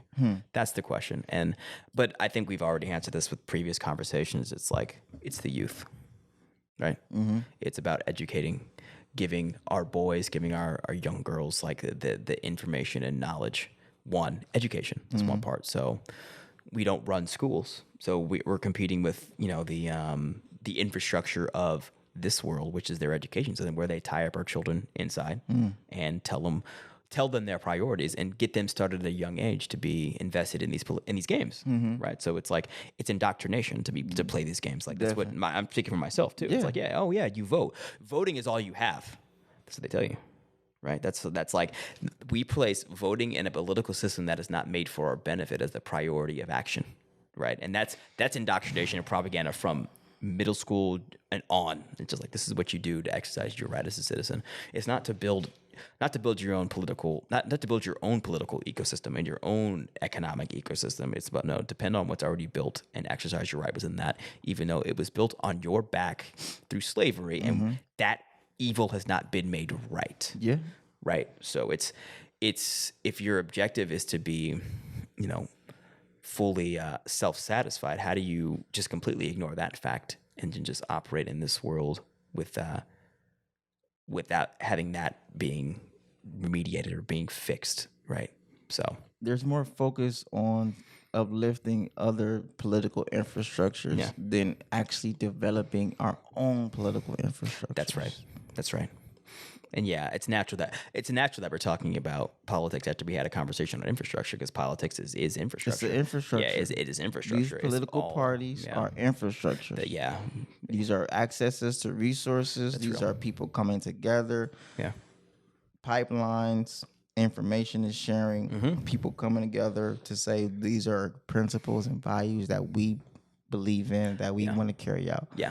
Well, a lot of us had just accepted that we only have the political systems and the parties that are in front of us, as opposed to really being objective and saying what we see is these political parties are not made for us. Yeah, they're not. They're not made for us, and they don't serve our best interests. And they're not built for that. And purpose. They have shown it. Yeah. This is objectively seen they do not serve our best interests. They do not, because we have shown that we will continually playing these games regardless of what they do. So they have no incentive to actually kowtow to any of our demands, period. So we don't have to play that game. We don't have to play that game. No, we don't. Not saying we cannot participate. Because if we emotionally we don't have to play that game. We detach ourselves emotionally from the outcome, we realize that our condition does not change whether our side wins or loses. It's like you're in the same damn predicament. Because like we said before, it's all Star Wars. Yeah. There are no separations. Yeah. There's a documentary called The Firm that you've seen. This documentary called The Family on Netflix. Go on. Haven't seen it. One of the main things that they touch on is that arguably, objectively, most people who grow up in a political sphere have been, I can't think of the word, but like they have been prepared for this, groomed. They've been groomed. And then you have most of them who've been groomed may have different parties, but they have all been groomed together. Understood. And what they connect together. Are we talking about like the political classes, like the Clintons and the Kennedys? I'm talking about I'm talking about your everyday senators and congressmen. Okay, understood. The people who really running this thing. Understood. Right. They have been groomed together since college. Yeah, you're living together. Yes, sir. And then what do they come together? And they come together with their religious beliefs. Yeah. They have church together. Yeah. They have this whole grand prayer breakfast that they have every year. Yeah. Not every year, but it's a full thing, the prayer breakfast, right? Yes, sir. So this is a declaration of a religious system, right? There's supposed to be a separation between church and state. But on the highest level, there is no separation between church and state. And that is how it's able to continue to stay because there's no separation between church and state. That's right. So you got people who say they're this and say they're that, but really, that's only when they go into Congress. Yeah. Outside of that, they're all buddies. Yeah. So they'll go here, argue with each other, disagree with each other in front of us, and put on this show like they all hate each other. Yeah. And they can never come to an agreement, and that they're just complete opposition, and then clock out, and they all go grab a drink together, and all go to church together, and all literally live together, be roommates, and being college friends. I understand. That's real. And then say, I'm a Republican, you a Democrat. When we get here, we can't agree. Yeah. You get what I'm saying? That's the show. That's the show. That's the show. So we see the show. So that's what I'm saying. Objectively, if we see it's a show, we have to be more objective. You have to. We have to be as far as removing our emotions from it. Yeah, you're gonna get in your feelings about a show. It's like one of the best quotes I heard. It's a great show. It's a great show, and it's reality TV because they learn how to internet. And your boy Trump done changed the game, bro. He showed that this is all reality TV. He showed that everything is wrestling. It's all reality TV. Yes, sir. That's right. We literally had a reality TV star. Yeah. Who is known for bad business, become the leader of our business sector of our government. This is the executive branch. This is about the stock market. This is about the American dollar. Yeah. And once again, like why I became so detached, because I understand most of us don't understand our political. What is a president for? What is a president of a corporation? You know what I'm saying? Yeah. What is the job? What is the duty of the job what are the duties of the job? President of a corporation's job or the CEO's job is to raise shareholder value. So it's same with the president, the CEO of America is to raise shareholder value. Shareholder Who are value? the shareholders in the corporation? Who are the shareholders and who is the shares? Yeah, exactly. Or the stock? Yeah. Good questions. Back to being a more. Exactly. You get what I'm saying? Yeah. There has to be some level of, hey, y'all play the game. I know y'all playing the game. I'm not going to play the game. Yeah, and then when you say back to being a more, I think being a private citizen, correct? Yes. There we go. So let's go with that. Putting things in place. Yes, sir. Legal structures in place. Yeah, no, go on with that. Not saying I have it all figured out. Yeah. Not saying that I'm going to give you all the gems and the keys to how to do it now on a podcast, but just understanding the pathology and the psychology of why I and Moors do the things we do. That's because we are very objective. It's objective. We're very objective. It's objective. To watching what's happening. That's right. And then also seeing this over here, hey, there are things put in place. Noble Jolly put things in place. That's right. To where, hey, you don't necessarily have to be played with. Exactly. You know, you don't have to be treated like chattel slavery. No, you do You don't not. have to be. No, you do Now, not. mind you, that's a process that takes time, information, education, and like you said before, it's boring. It's boring. It's boring. Nation building is very it's boring. boring. It's hard to do because it takes you to do the boring work. That's right. But it's the most important It's administration. part. It's It's administration. It's administration, bro. That's why that's why paperwork they say what the Trump administration. Yeah.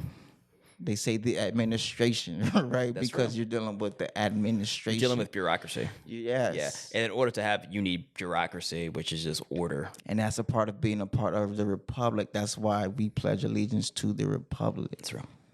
Yep. Agreements between 50 independent states. Yes. Who is the republic? Exactly. The citizens. That's right. Who's the Constitution written for? That's right. It's not written for the chattel slave. That's right. As far as the psychology, not only the lawful part, but we also got to deal with the psychology part of these things that were written in place. Yeah. And the psychology of what it is when you check that box white.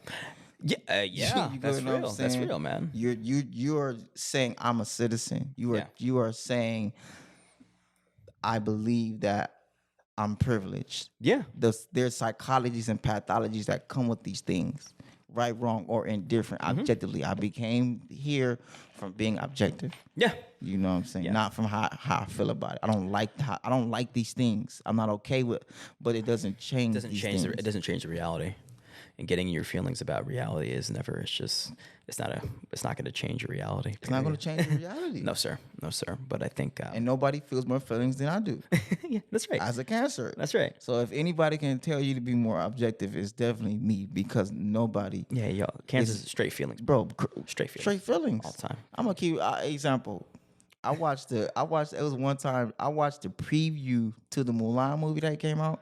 Remember the Mulan movie that came out? The live action one. The live action. You watched that? I watched the movie, but I was in the movie theater. I seen a preview to the movie, and got teary-eyed. Swear, I don't have no shame saying it. You get what I'm saying? I understand. Like I'm an emotional person. I understand. I feel I'm passionate. I cry. I get upset. I throw temper tantrums. Yeah. So if anybody can say, I feel like I'm definitely one to be like objectively because I've probably had to accomplish and overcome the intense emotions more than anybody. I understand. To get to a point where I can be objective and still be okay with feeling the feelings. And then now that you have the balance between, raw emotion and objectivity, that's power. It's power because you have the emotion allows you the understanding of where people go with the depths of their emotional decisions, but being objective allows you to see it for what it is. Like, oh yeah, you and your feelings. You and your feelings. You know what helped me stay objective? Looking at these reports, looking at the USDA new budget authority, which says that the 2021 budget is 128 billion that has to be mandatorily spent. Yeah. And then there's an extra 23 billion that's discretionary. Yes, sir. For 2021, 2022. Yes, sir. Yeah, and then now you're speaking my language. The USDA has to spend 128 billion. That's already out the gate, mandatory. There's an extra 23 billion that's discretionary. I understand. Discretionary means at the whim of being distributed to anyone who applies, more or less. Discretionary. That's what. Let me look it up right now. Yeah, look it up. Yeah, let's get a definition. Get the definition of discretionary. Let's get this definition. That is an important. Available for use at the discretion of the user, denoting or relating to reinvestment funds placed with a broker or manager who has discretion to invest in on the client's behalf. Understood. So if they feel like it, they choose to. If they feel like it. If they feel like it. Yeah. If they feel like, okay, you know what, maybe, okay. So, I mean, when I hear money like that, it's like, all right, how do I, first and foremost, because I'm responsible for myself, right. Self-Lord and Master.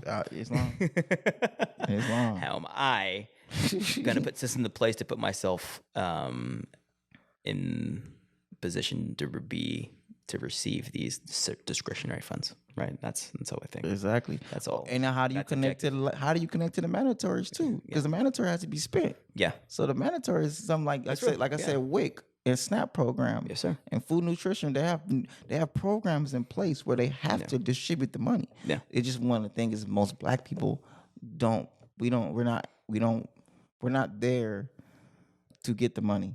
And mind you, like my teacher told me, there's billions of dollars left on the table every year for things like this. Yeah. It's billions just left on the table that people haven't applied to. No one tapped into. Nobody just applied. Yeah. People just are enough people, enough like let me show you another thing with the CDFA where it's like they have the amounts of like how many people actually apply for these grants. You know, how many people they have a healthy soils program grant where there was 197 applicants. And, you know what I'm saying? Yeah, look that up. But I just want to say, like, the reason I love finance, accounting, and budgets, it's like it's all numbers. It's objective. There's no feelings involved. Yeah. So what I love about being, the finance, the finance department in any organization is like, it's not my job to like you. It's not my job to advocate for a business decision. It's my job to tell you how much it costs and how you're going to implement it over time and how much money you need to raise to execute your plans that you say you want to do. My job is objective. I'm not here to be your friend. I'm here to look at the available facts as I see them and then give you the information to make the best decision available. I'm not going to advocate one or the other. I'm just here. This is what it costs. This is what it looks like. But it's a mindset that I have, because it's within a finance organization. You have a controller, you have a CFO, but they're all pretty much cut of the same cloth. And we're all just like always, CEOs and all like the program people that decide what the business is going to do. Like we're detached from their emotions because they're more or less, especially in nonprofits, they're emotional people. Like cool, but all we care about is just we have a mission. Exactly. Cool. I'm the VP of my nonprofit. Exactly. We understand. We care. You care. We care. And that's cute. But I don't give a fuck. And that's my attitude, and that's why I am hired to have that objective mentality for, okay, well, how do we execute this plan financially, right? That's it. That's it. is it similar? I guess similar to good policing. It's like objective. Like you hear both sides of the story, and then you assess it, and then you write down the facts, and then you act in accordance with your objective. Because everyone's going to give you two sides of a story. So you just see it, and then you just got to use your own judgment to decide, well, what really happened, given what both sides are telling me, and then act accordingly, objectively, not for one side or the other, unless there's one clearly wrongdoing. But it's a beautiful mentality to have, and it's a necessary mentality in a civilization, because you need that, like we talked about last time, that good judge I saw. It's like you need it's order. Yeah. It's the power in a nation that is not subject to the whims of any cycles. It's just like, this is what it is. Right. So now that I've grown up in this role in finance, and that now I see politics, I'm like, oh, I'm not playing that game. I'll vote if it serves my interest, but I'm not going to get mad or sad based on who is in office. Yeah. Period. I'll never participate. Like, it's the same thing with the credit. Like, you know what I'm saying? Like, participating. I'm not here to say don't participate or be an anarchist. Oh yeah. But we have to stop being so emotionally. I'm not gonna say we have to. I would advocate for more of us to be more objective with these things, because we see they are all interconnected with each other. That's real. And keep us focusing on them. Yes. And since we keep focusing on all their little things and these things here and this thing and that thing, it's difficult for us to focus on ourselves. Exactly. Yeah. And we give our energy to these political systems, and then they're the people who are in them running the show. So it's like, they win whether they win office or not, because you're giving them your energy, right? You're spending all your energy focusing on who's going to be in office for people who don't really care about you, because you're not objective. Objective people organize, and then they have their own body of influence, and then they come to the table as united front, and then have that conversation objectively based on the needs of your people, right? Yes. That's the move. They're objective. Yeah. They figured out, what can we do to continue to stay self-sustainable. We're going to create a credit system, a banking system, political system, food systems. They have all their infrastructures in place. Yeah, thank you. And then we all keep going to their infrastructures. Yes. Not objectively.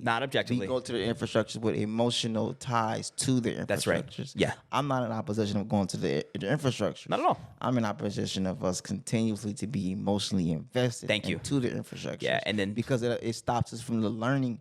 It limits us and handicaps us, because we're not learning. How to build our own infrastructure. The nuts and bolts of actually how to build infrastructure, period, because we're relying on others, getting emotionally involved, and then not, instead of, we patronize with our actual money these infrastructures, and then with our emotions, the political infrastructures. And instead of doing that, we're not focusing on self-sufficiency and autonomy. Yes. So that's all we're saying for is like, listen, you could participate in these infrastructures, but your priority as a people who say they want to be free is to focus on the means by which you attain autonomy, self-sufficiency, and then interact within the system that you're saying is oppressing you as an autonomous unit of people, period. That's how you get respect. You don't get respect acting emotionally and begging for stuff without plans. We could grow our own food. Yeah. We could use the profits from growing our own food to start our own banks. Yeah. We could use the profits from starting our own banks to create our own commodities and our own bonds. We can create our own credit profile companies. We can create our own political systems. Yeah. You get what I'm saying? Yes, sir. And we can level the playing field. That's right. Now, mind you, like I know, I play long game. I'm thinking long game. Both of us. But I know that we'll never get there if we never start developing the pathology and psychology of trying to get there. Yeah. Of like, hey, this is where we're actually going. The psychology and pathology of self-sufficiency and autonomy. Let's define autonomy. Can you pull up autonomy? You know how to spell autonomy. Because my teacher always told me, like, autonomy. Hey, we're not, we always want to campaign in the streets. Yeah. I can't do well. Okay, okay, I understand. I want to hear that. But I'm going to make you finish that quote because it sounds like a good quote. The quality or state of being self-governing, especially the right of self-government. The territory was granted autonomy, self-directing freedom, and especially moral independence, personal autonomy. That's good. So it doesn't mean anti, it doesn't mean we're terrorists. It doesn't mean, it just means, hey, we have our own concepts. Yep. It just means we're being like everybody. That's the thing. It just means we're being like everybody else. But with us, it's such a hard concept. What do you mean everybody else is doing? They have a everything else town. Chinatown. They have a Chinatown. They have a Koreatown. They got their own rules and structure. That's a real thing. You can't just run up in Koreatown and do whatever the hell you want. Hell no. You're gonna find out. You're gonna catch that word. There's going to be consequences for your repercussions. Yeah, and also there'll be consequences within their community, but they all also have allegiances with the police. They'll just call the police on your ass and be like, "No, this brother's coming here." Brothers in Koreatown being disrespectful. Go handle it. Period. And then the police could look at the situation and be like, okay, we got to organize people, autonomous people over here, and we got niggas doing nigga shit over here. Period. Because niggas ain't got nigga autonomy. Exactly. Like I was saying, my teacher, Dr. Ross, he said something in the framework of like, we don't groom a politician as a culture. That's good. Yeah, we don't say, that. Hey, this is what we're going to put to go be for our demands. Yeah, we didn't groom Biden. Right? No, sir. We didn't groom Obama. Obama popped out the blue, bro. Out the blue. That's right. Who's this? All of a sudden, there's a smart, educated man. Yeah. And we cool with him. Yeah. But because he's smart and good looking, and he makes us look good. He wasn't as far as collectively as a culture groomed. Oh hell no! You get what I'm saying? He was raised by his white mother. There was no general awareness of him until he was already prepared to. Until it was already. You get what I'm saying? He was already about to be the president. That's right. Whether we knew it or not. That's right. Right, wrong, or indifferent. You knew. Just saying, as far as like when we do these protests. Yeah. I'm not anti-protest. No, I protest. I understand. But we don't take the next precaution and say, okay, from this protest, who are we going to put in place? Who is going to be our representatives to be able to, when we do put them in a political office, you represent us. We hold you accountable. We hold your feet to fire. We don't have that. No. There's nobody that we can say, hey, we groomed him. And I mean, I know of people who are attempting to do it. I'm just saying in the present moment. We don't have that. We don't have that. We don't have that politician that's been groomed by us for our community for this purpose. That doesn't happen because, like I said, this is a long game. It's a long game. It's a long game. Are you willing to invest in someone, an individual, for this purpose, or do you want to keep on playing and take these that games risk? And take the risk? That's real. But that's why they have contracts. That's what there are things put in place. That's right. To limit risk. That's or right. to minimize the risk. And other communities do this, and that's why they have power, institutional power, because they have these systems in place to put their people on in positions of power to put their people on. Right? There's a book called Jews, Powernomics. Asians. Yeah, man. That you read. It's a great book. I haven't read Powernomics. I need to read that. It's a great book. Claude Anderson, right? Yeah, Dr. Claude Anderson. It's a great book. I just infrastructure of a community. Yeah. You get what I'm saying? Of a culture, of a nation. There's an infrastructure put in place. Yeah. To be able to execute these things. We don't have infrastructure. No, so we're just all willy-nilly. Because we don't have an actual infrastructure. Willy-nilly and emotional. It's a terrible combination. And I understand we're emotional because we're frustrated because we don't have the we don't have the infrastructure. I think we're frustrated with not having infrastructure, but I don't think that we're frustrated because we don't have infrastructure. You get what I'm saying? Repeat that. As far as I think we are frustrated with not having infrastructure. Yeah. Right? We don't like how the police treat us. We don't like it. But sometimes I don't think that we are self-aware collectively to understand the reason that we don't have these. The reason we are continuing to be subjected to is because we have not pulled back, detached, we haven't detached, been objective, and created our infrastructure. Facts. That's exactly what it shows is our communities that have the highest concentration of Black people are food deserts. Yes, sir. So that shows we don't have infrastructure. That shows you first. We cannot feed ourselves. No, we can't. At scale. Yeah. Our community, where is the Whole Foods in the Black communities? Hell no. No, sir. Where's the Black-owned grocery stores in the Black communities? Good question. Good question. So objective. Speaking of us too. Speaking of us. Speaking of us, it's like we see our homework, right? We got two brothers talking about food distribution and farming. It's like I'm not pointing finger. I'm saying these are objectively things I had to accept, and not like I said. We are consciously saying we're making moves. Long game. We're making moves to that. Period. Yeah, somebody will come back in time and listen to this podcast, and they'll be like, oh, those are the ones who built grocery stores in the hood. Yeah, exactly. That was us. We're the one. And you're hearing why we did it, because this podcast is used for us to have business discussions. For real. For real, so people understand our thinking and understand our logic for why how we ended up where we ended up. I went to Hawaii to learn how to scale and to learn how to run a grocery store. Yes, sir. Period. And then I came back and I implemented that in a community garden. That's right. And then now you have one source of food for our potential grocery store. So it's just, we're here talking about hashing out those plans and bringing that energy to that reality, because we already highlight the necessity. And to go back to my earlier point about what about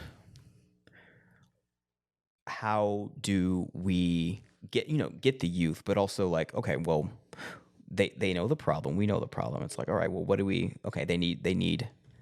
Okay, I remember now about. We have these games that people get pulled into. Mm-hmm. So how are we going to counter the gravitational pull of these games? It's like, it's grocery store. Mm-hmm. It's mass. It's like, oh, okay, here. Well, you don't want to play this game. Here's something I could show you that you don't have to. Mm-hmm. Yeah. So like you said, strawberries. It could be strawberries in the hood. It'd be like, oh, taste a strawberry. Oh, this is from our hood. Look at the farm. Oh, it's all black owned, black operated. You could be a part. Do you want to come through? Yeah. Do you want to buy some strawberries? Do you want to be part of this co-op and be it? That's what it looks like. So it's I would definitely, especially in Compton, where it's like, okay, got your grandma got a backyard. Who grandma got a backyard? Exactly. Who grandma in the hood got a backyard? A lot of grandmas. How many of y'all can go help grandma develop her backyard and y'all grow strawberries in the backyard? Yes, sir. And then you do that, and we'll figure out the plan of distribution. I'll show you what to do, how to get certified, how to start an LLC. How to get it going, how to have the seed where you can grow food in the backyard and be able to sell it in the marketplace. That's right. And I will figure out the means of distributing your product to our own people at first and then to the market at large, because that's my mindset. You don't think the community want us to come support 5 young black men who have who sell strawberries, and they helping their grandma pay the mortgage? Exactly. And they helping to keep equity in the community? That's right. And they hired 5 kids after school to learn the nature of how to run a business, how to distribute goods to their own people. Yes. That's the move. And they created an ebook on strawberries. Exactly. And they have a strawberry photographer. Exactly. That looks like them. And they made a strawberry hip hop song. Boom. There you go. You feel what I'm saying? That's right. Because we could just bust it. You could just it's agriculture. It's the foundation. It's the pathology. That's why I say agriculture is the foundation of civilization. Because agriculture is a psychology. It's a pathology. How to feed the masses of people. That's right. And how to work with nature, work with animals, work with nature to be able to take care of the basic necessities of human beings. That's right, man. That's what agriculture is. Yes, sir. It's the basics. It's the basics. Really simple stuff. It's the basics. Boring stuff. Yeah. Growing strawberries is boring. In our problem is like we skip the basics. Skip the basics. Right. Skip the basics. To the art. We go straight to the fun stuff. Yeah, fun stuff. Oh yeah. Politics. This is my politics. Yeah, my team, Democrat. Okay, yeah, but you're not ready for that. You got to build your own politics. You got to build your own structures. You got to build your own political infrastructure, but you need agriculture. We need to unless you can figure out a way to do it without agriculture, by all means, show me. But I haven't seen it because it doesn't exist yet, because we don't have agriculture. We aren't willing to put in that groundwork. We want to leech on everyone else's hard work and then expect them to count out our demands. We have no leverage in this conversation, bro. There's no leverage. It's like there's no threat of non-compliance. And there's no leverage. Like, what are you gonna? Y'all don't even give us that much money. All these other communities give us more money, so we're gonna listen to what they say, right? You give us your vote, which is nice. So we'll give you bare minimum because you're gonna vote for us. So we'll go for that, right? But that's it. That's it. We'll give you lip service. We really gonna give you bare minimum, honestly. Yeah. We really just tell you to shut up. We really just forget you exist. Yeah. This whole entire 3.5 years. Really, and then we'll pop out and remind you that we know you exist. Yeah, exactly. And then we might put one of y'all on the ticket, to get you to get in your feelings and to put us on, but to evoke them emotions. the emotions, like, because they know how our emotions work better than we know how we've emotions. never had a black vice president before. And I'm not going to argue with that, which is true. Objectively, that is a true statement. We never had a black vice president before. But end of the day, You got to remember, you talk to more. I'm talking, so I come from Kemet. It comes from time and memory. You know what I'm saying? These trivial things I understand. are trivial. I understand. Because we're talking about, we're acting like we keep forgetting that we've been here for millennia. I'm not going to forget that we've been here for millennia. I'm not going to forget that we had civilizations before any colonizer stepped foot on this plane. Facts. I'm not going to forget that we built extravagant civilizations that lasted for thousands of years consecutively. Yeah. And we had princesses before Meghan Markle. Dynasties. Yes, sir. Consistent dynasties. Yeah. Thank you. I'm glad you brought that point up, sir. It's like this. So it's like we're no strangers to power. We're playing ourselves so minute and playing ourselves so small that it's like we're at peace with mythology. Yes, sir. We're at peace with concepts. Yes, sir. We're at peace with representation, and we're at peace with sensationalism and romanticization. Yes, sir. We're at peace. We're at peace with it. Yeah. We're perfectly content with an idea.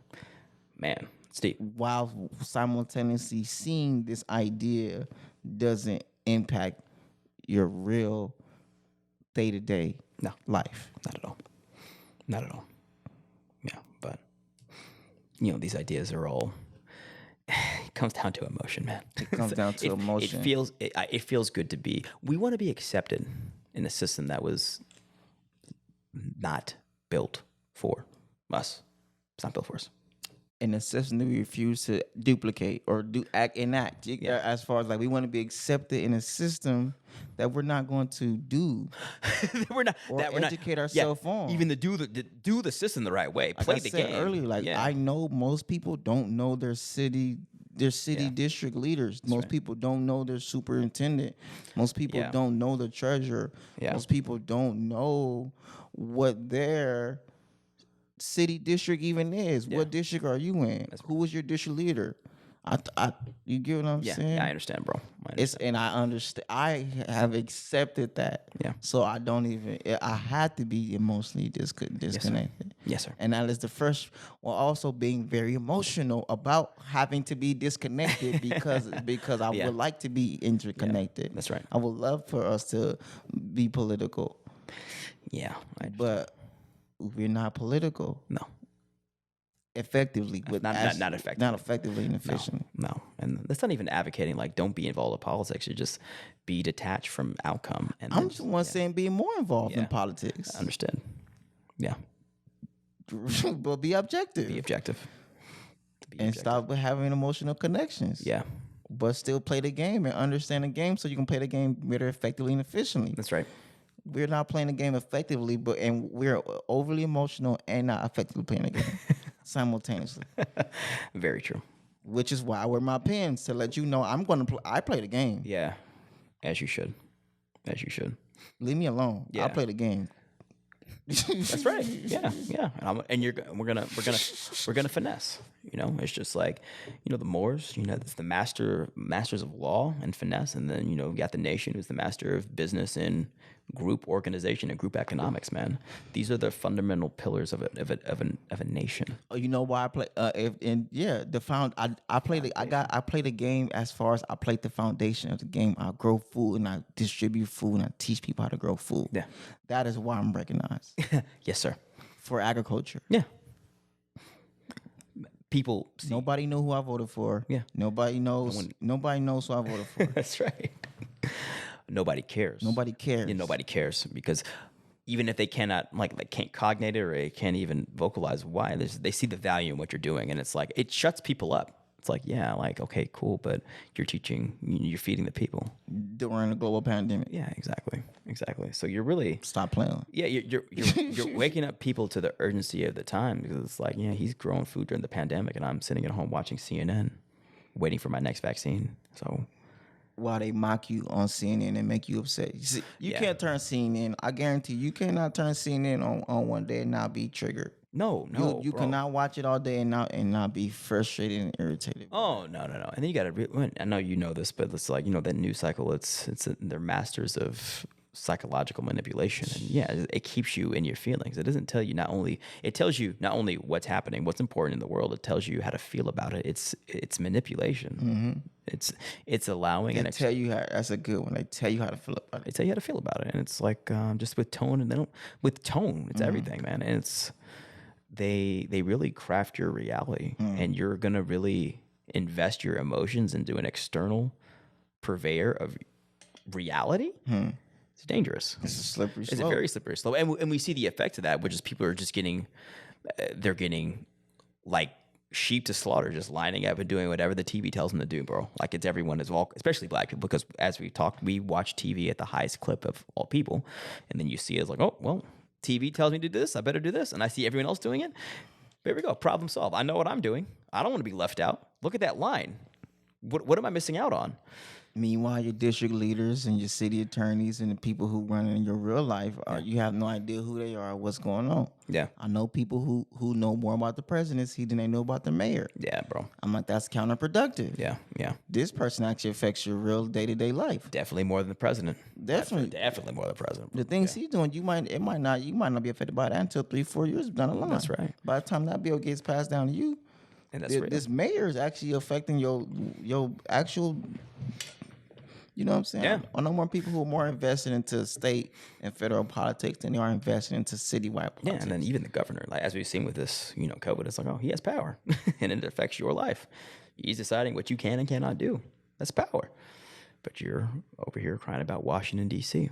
So, but that's just that comes from being emotionally invested in the news cycle, and that's his own district, and that's his own district. Exactly. That's why it's called the District of Columbia. Yeah. And that's a slippery slope. Yes, sir. Things aren't just called names aren't just names for accident. District of Columbia isn't just a random thing. I understand. People need to understand what that means. What does it mean? Quickly. That's your homework. Okay, understood. Not yours, but just homework. I understand. For the people. I understand. That way I'm not misquoted. Yeah. It doesn't. You know what I'm saying? Yeah. Oh, man. That's not a quick thing. I understand. You know what I'm saying? That's a full. I do. I haven't done my homework on what that actually means, being a district as opposed to a state. I don't know. I'll look it up. Islam. Yes, sir. You get what I'm saying? Yes, sir. I self-law and master. Yes, sir. And that's, you know what I'm saying? That's why it's imperative that we build a nation. That's right. So that way we can be objective. That's right. With the nation we are part of and the games we are playing. Yeah. And I'm the proudest of Americans. Yeah. But I also know there's people who run our landmass who play games. That's right. I'm proud to be from the landmass. That's right. There are people who run the landmass who play games. That's right. And keep us playing their game. Well, they run the game. And they run the game. they run the game. They play it if they want to, but they run it. Yeah, but it's a game that we don't have to necessarily be emotionally invested in to. And we can objectively navigate the game. Yeah. And win the game. We can win the game. And that's the thing. Let's be clear. We can win the game, but I would think it requires some adherence to the long game strategy. Definitely. Yeah, you have to. And when you're objective, you realize long game is a necessity if you want to win in any sense of winning. Yeah. You have to. I'm sorry. Yeah. And we keep repeating objectivity, detachment, all the big infrastructure, objectivity, detachment, autonomy. These are all fundamental pillars of what you advocate as what you call freedom. Yeah. Got to have all these. Yeah. But most of what your games that you're invested in, the politics, you aren't, these are like bad words. Like these are words that that'll get you kicked out of the political circles. They don't want you talking like that. They want you dependent. For selfish reasons, they want you to support their political system. Yes. Right? So it's like you're a vote. So it's like, whoa, when you start mentioning as a quote unquote Democrat, start talking about autonomy, it's like, whoa, we can't lose the black vote. Right?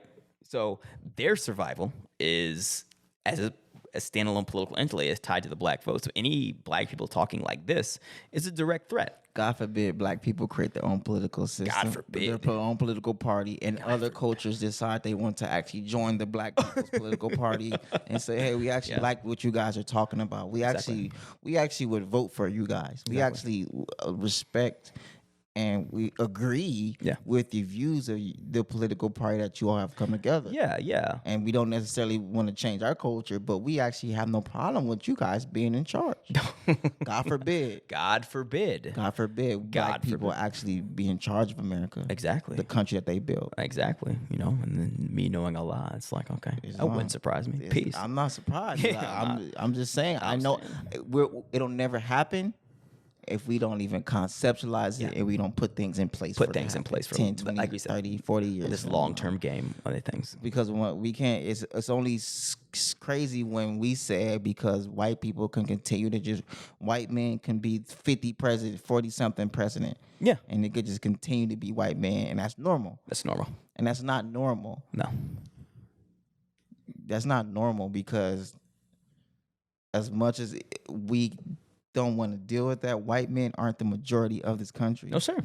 They're just the people that we have conceptualized to be put in power. Yeah, as rulers. Sure. As rulers. They've been normalized as rulers. Normalized as rulers, but they don't make up America. They don't represent America. They're not the vast majority of America. So it's even less absurd to assume that a leader of an administration that looks like us is the new ruling class. It's like it's less absurd than what's happening right now. Yes. So because white isn't a color, white is a social status. Yes, sir. Yes, sir. And we have to accept that too. When people when they say, "Oh, black people are the minority, white people are the majority," white people isn't one. White people is a culmination of many people who check a box. Yeah. Yes, sir. You feel me? That's right. That's the majority of people. That's people who check a box that I'm going to be treated better than you. than the rest of these. Right. Straight up. That's what it is. Objectively. That's right. Unemotionally. That's right. And I know people who have not been quote unquote white who have checked that box for that reason.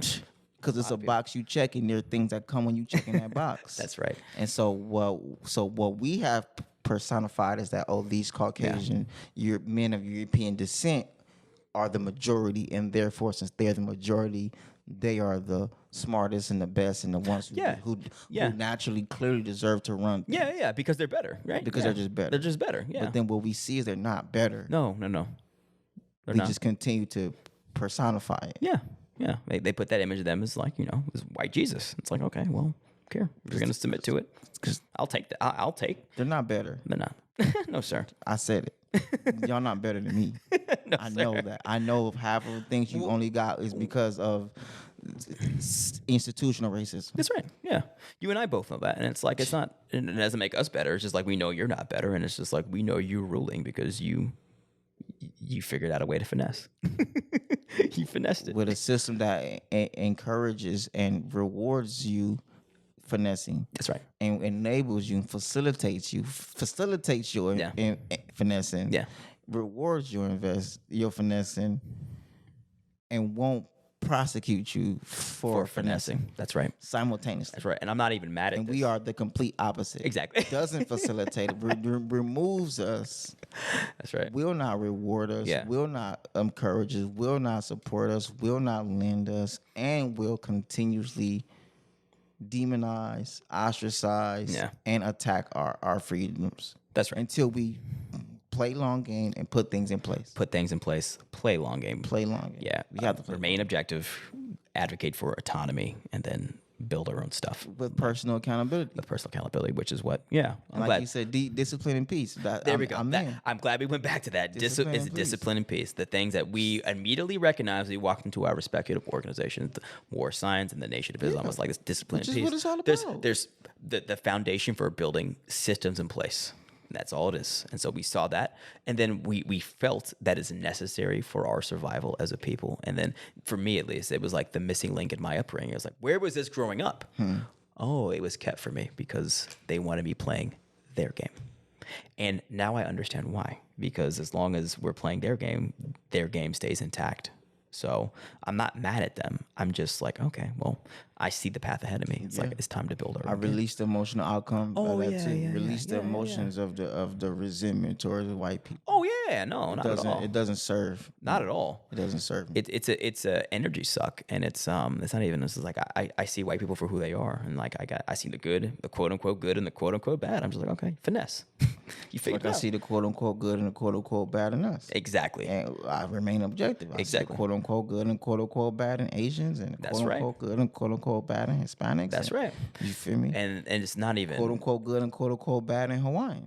Exactly. Yeah. You feel me? We are objective in our assessment of the universe. Islam. Right.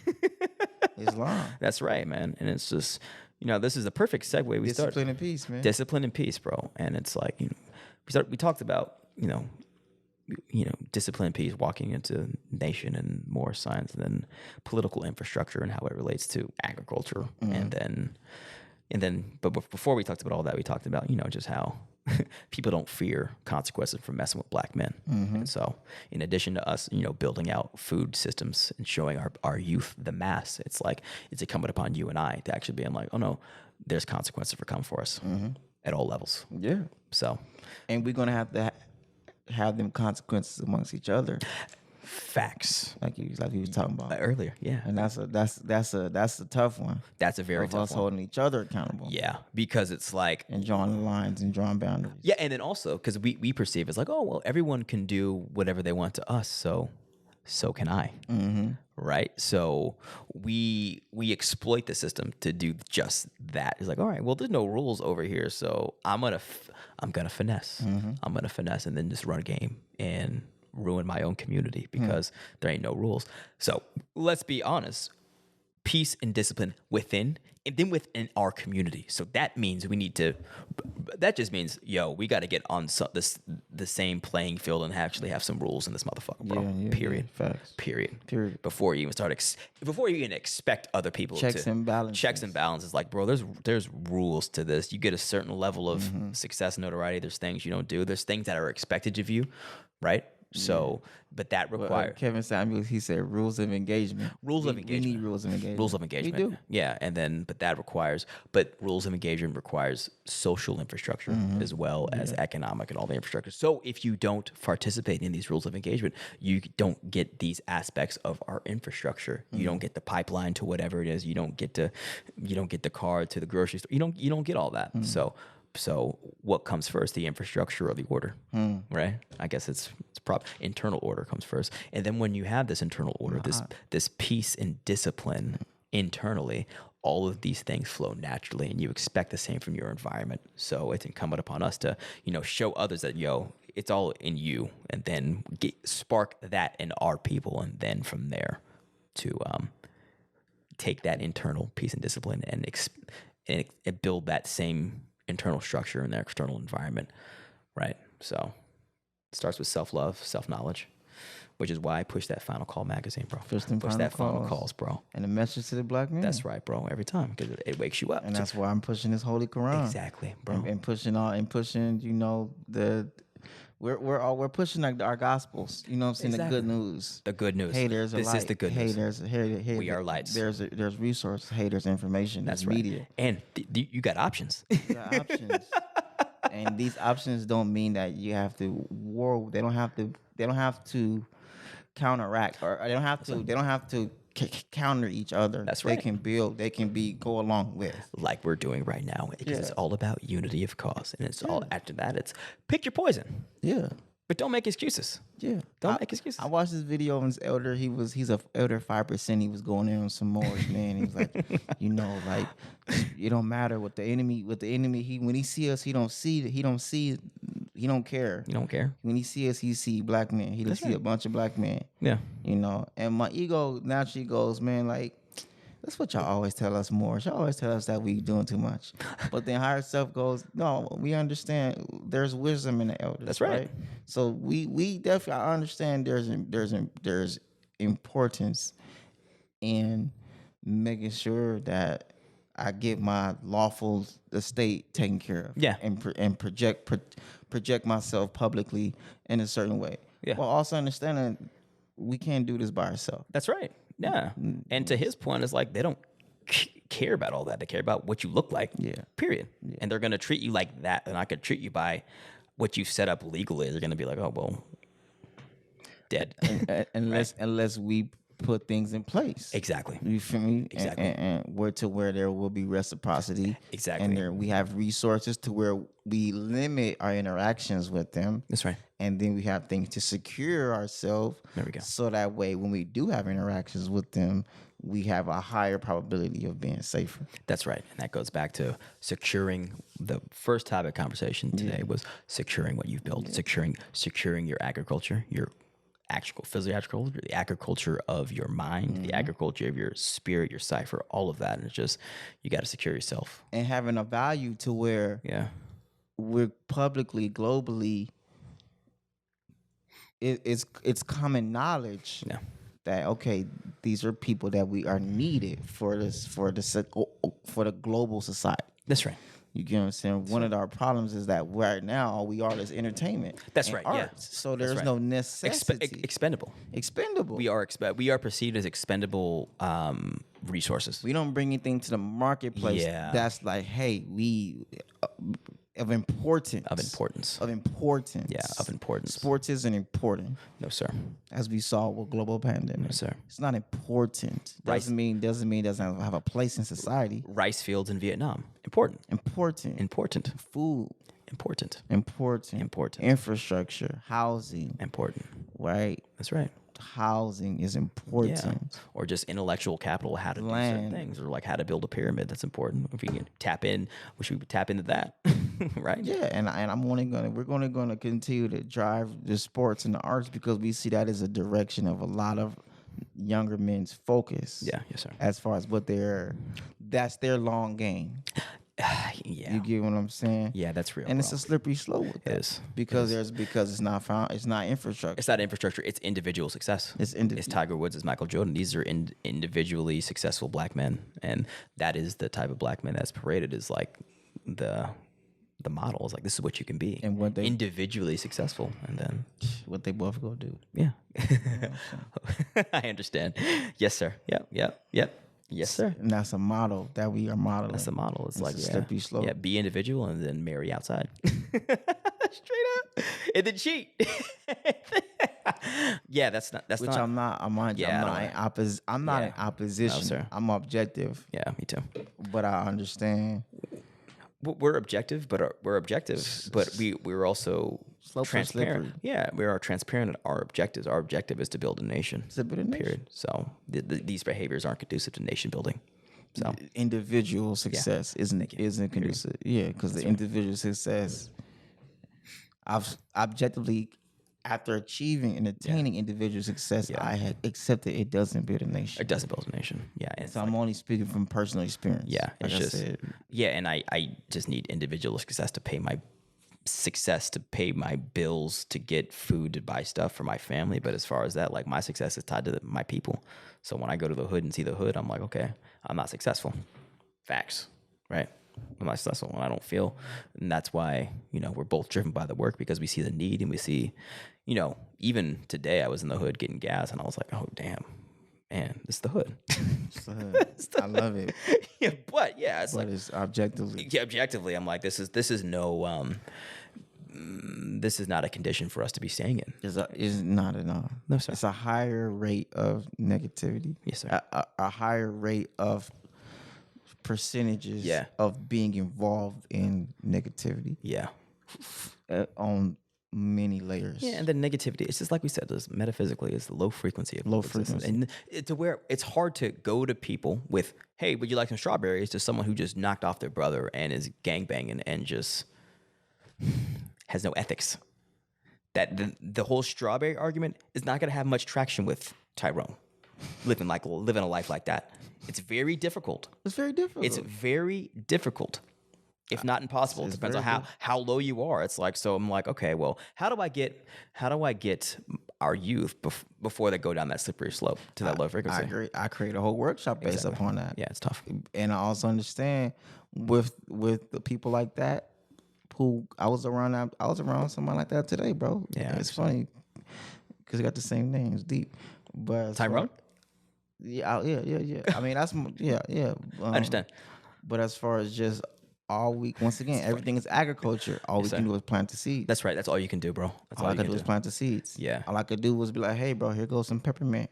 Help with your deep breathing. That's all you can Try do. this lemon balm, bro. Yeah. Grab some of that kale. That's it. Grab some, you know what I'm saying? Where it's like, I 1,000% agree. Yeah. And all we can do is plant the seeds and facilitate the infrastructure to be able to say, hey, I know what you're going through. I feel you. I know that going on that path isn't going to be beneficial. Yeah. Come try this over here. Yeah. It's boring. It's peaceful. It's disciplined. But guess what? It doesn't result in you being locked up like a fucking animal. That's right, bro. Like they doing That's real. millions of us. Good. Would you rather be fast and furious and be in jail, or boring and disciplined and be free? And be free, bro. That's really the calculation. I'm sorry. That's as simple as that. Like, your route to freedom is boring. It's discipline, and it's not doing all the dumb nigga shit. It's simple. Yeah, it's simple. Just like the restrictive laws in both of our religious institutions. It's like, it's simple. It's like, don't do the dumb shit. Don't do the dumb shit. And study. And it's funny because that's really what my girl, she told me. He was like, when I first met him, he was like, oh, Mo, like, you on a path to have a bright future. All you gotta do is not do nothing really stupid. Yeah, that's it. Like, if you just don't do nothing really stupid, you'll have a bright future. It's very clear. Just don't do nothing stupid. Just don't do nothing stupid, bro. You get what I'm saying? Yeah. And which again, discipline of like, you're right. Just don't do nothing stupid. Don't do nothing stupid, bro. Nothing stupid. That's where you start, and then you start leveling up after that to start adding more, restrictive laws. It's just don't doing dumb shit. Period, and then build up from there. That's where I started, and then all of a sudden, now it's natural for me. I don't want to get drunk. You know what I mean? Like, it's not like I don't get to have alcohol. It's like I lack the desire to ingest alcohol. Period. Yeah. That's what it is. That's what I lack the desire to take drugs. I lack the desire to eat meat. I'm like, oh, okay. It all flows naturally, but you have to start somewhere. And I think a natural starting point is don't do stupid shit. But on that note, it's like, yeah, we started with political infrastructure. Black men having to. Is it coming upon us to like make sure people know that there's consequences for coming for us? We went from that to what was the next topic? I like having this recap. Essentially, we flow. But I know we just discussed political. We discussed politics and just the detachment. Detachment from politics and this how we can begin to be detached from these institutions. Yeah. This is one institution that we can see that our emotional attachment to it results in many other institutions that all run congruent. Thank you. Yes, and as we can begin to be more objective, it will lead to more attachment from our emotions. That's right. That will lead to being able to put the energy into the things we need to put it in because we're becoming objective. That's right. And becoming detached from outcomes of this thing that we know is not in our overall best interest as a collective people. Not at all. Exactly. And it's like what all this does, objectivity and detachment, is like it affords you the opportunity to slowly but surely rise into the thinking of God, because God is the ultimate objective. He's like, listen, I gave you free will. Go have fun, but you did it to yourself. And what we're showing is the numbers and statistics and the budgets and the resources to why we as a people aren't collectively aware of this political system, because this infrastructure that we continue to stay emotionally attached to results in them having the equity, the foundational equity to be able to fund all of their layers of infrastructure. That's right.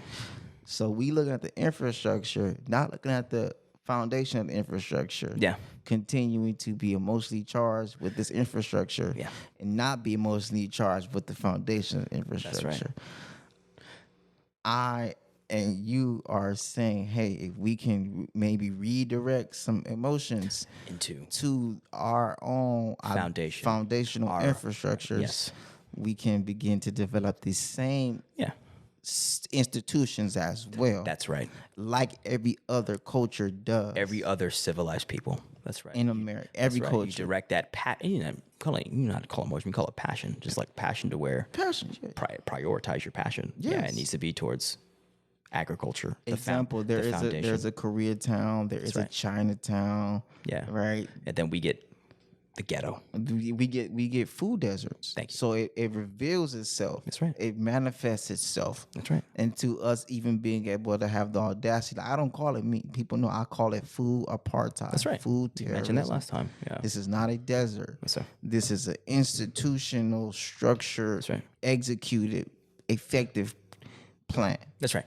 So we need to, it's imperative. Yeah. COVID showed us it's imperative. Yeah. Yes, sir. It's not just how I feel. Yeah.